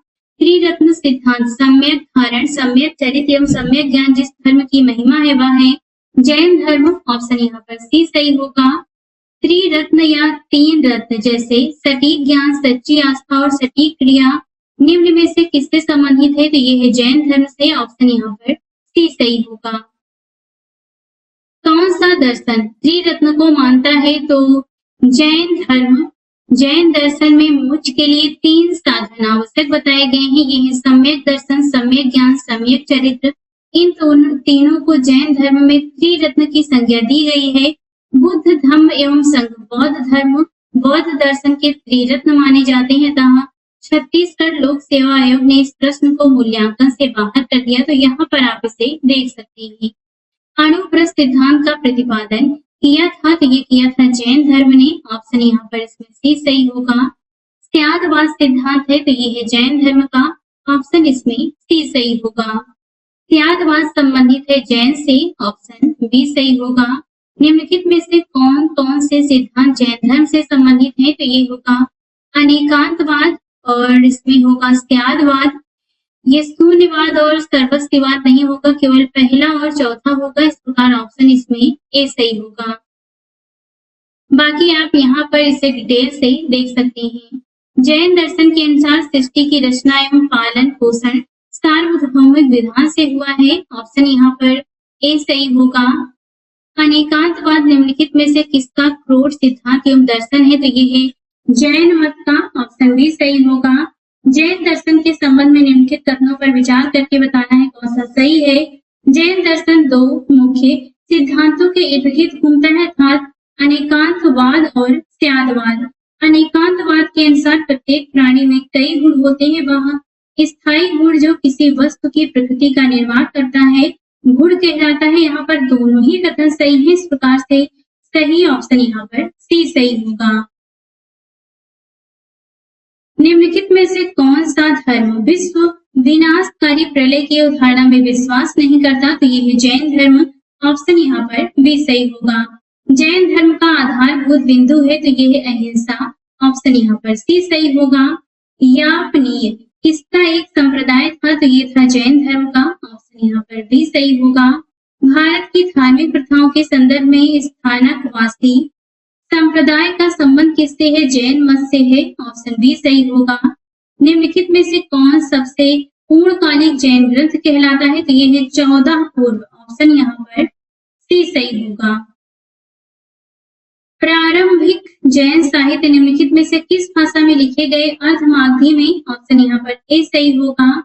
निम्नलिखित में से कौन सा स्थल पार्श्वनाथ से संबंध होने के कारण जैन सिद्ध क्षेत्र माना जाता है तो ये है संवेद शिखर, ऑप्शन यहाँ पर इसमें सी सही होगा। निम्नलिखित में से कौन सा आरंभिक जैन साहित्य का भाग नहीं था तो ये है हेरी गाथा, ऑप्शन यहाँ पर ए सही होगा। जैन संप्रदाय में प्रथम विभाजन के समय श्वेतांबर संप्रदाय के संस्थापक थे स्थूलभद्र, ऑप्शन यहाँ पर ए सही होगा। भगवान महावीर का प्रथम शिष्य था तो ये है जमाली, ऑप्शन यहाँ पर ए सही होगा। महावीर का प्रथम अनुयायी कौन था तो ये है जमाली, ऑप्शन यहाँ पर ए सही होगा। इस जैन सभा में अंतिम रूप से श्वेतांबर आगम का संपादन हुआ तो ये है पाटलिपुत्र में, ऑप्शन डी सही होगा। निम्नलिखित में से किस स्थान पर प्रथम जैन परिषद का आयोजन हुआ था पाटलिपुत्र में, ऑप्शन ए सही होगा। जैन साहित्य से संबंधित निम्नलिखित कथनों को पढ़िए तथा सटीक विकल्प को चुनिए। यहाँ पे बताना है कौन सा कथन सही है। पहला कथन है श्वेतांबर धर्म सूत्र में 12 अंग शामिल है। दूसरा है श्वेतांबर परंपरा के अनुसार इन अंगों का संकलन वल्लभी में आयोजित एक धर्म सभा में किया गया था। यहाँ पर पहला कथन सही है लेकिन दूसरा गलत है। इस प्रकार से यहाँ पर जो सही ऑप्शन होगा वो डी होगा। श्वेतांबर मतानुयायियों ने प्रथम जैन संगीति जो 310 ईसा पूर्व में पाटलिपुत्र में हुई थी में 12 अंगों का संकलन किया। दिगंबरों का मानना था कि महावीर की शिक्षाएं या 12 अंगों का ज्ञान लुप्त हो चुका है। इन्होंने इस सभा में भाग नहीं लिया था। इस प्रकार कथन 1 सत्य है तथा कथन 2 असत्य है। निम्न कथनों पर विचार कीजिए। वर्धमान महावीर की माता लिच्छवी के प्रमुख चेटक की पुत्री थी। गौतम बुद्ध की माता कोली राजवंश की राजकुमारी थी। 23वें तीर्थंकर पार्श्वनाथ बनारस से थे। तो यहाँ पर दूसरा और तीसरा सही है, पहला गलत है। इस प्रकार जो सही ऑप्शन होगा वो सी होगा। प्राचीन जैन धर्म के संबंध में निम्नलिखित में से कौन सा एक कथन सही है? प्रथम शतक ईसा पूर्व में जैन धर्म को कलिंग के राजा खारवेल का समर्थन मिला था। यहाँ पर ये तीसरा वाला सही है, बाकी गलत है। आप इन्हें स्वयं से पढ़ लीजिएगा। निम्नलिखित में से कौन से कथन जैन सिद्धांत के अनुरूप हैं? कर्म को विनष्ट करने का सुनिश्चित मार्ग तपस्या है।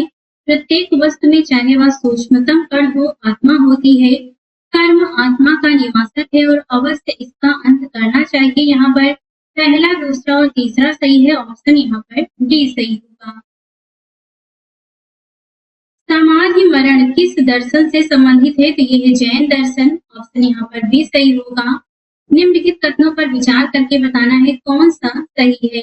दक्षिण भारत के इक्ष्वाकु शासक बौद्ध मत के विरोधात्मक थे। पूर्वी भारत के पाल शासक बौद्ध मत के समर्थक थे। तो यहाँ पर केवल दूसरा सही है, पहला गलत है। ऑप्शन यहाँ पर भी सही होगा।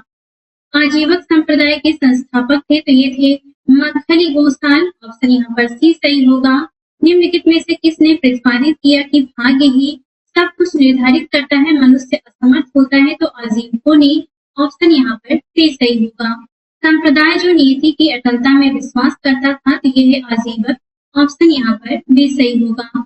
आत्मा केवल जंतु और पादप जीवन की संपदा नहीं है, बल्कि शिलाओं, प्रवाहित धाराओं और अन्य अनेक प्राकृतिक वस्तुओं की भी है, जिन्हें अन्य धार्मिक संप्रदाय जीवित नहीं मानते। उपर्युक्त कथन प्राचीन भारत के निम्नलिखित में से किस एक धार्मिक संप्रदाय के एक मूलभूत विश्वास को प्रतिबिंबित करता है? तो ये है जैन परंपरा। ऑप्शन यहाँ पर भी सही होगा।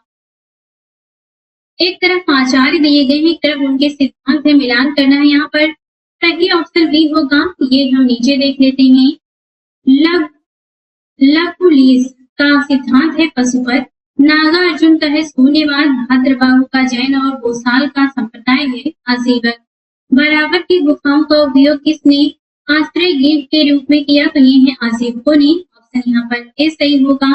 उत्तर प्रदेश में बौद्ध एवं जैनियों दोनों की प्रसिद्ध तीर्थ स्थली है, तो ये है कौशाम्बी। ऑप्शन यहाँ पर बी सही होगा। निम्नलिखित में से कौन सा एक सही नहीं है? श्रवणबेलगोला स्थित गोमकेश्वर की प्रतिमा जैनियों के अंतिम तीर्थंकर को दर्शाती है। तो यहाँ पर ये जो पहला है यही गलत होगा, क्योंकि यहाँ पर सही नहीं पूछा है।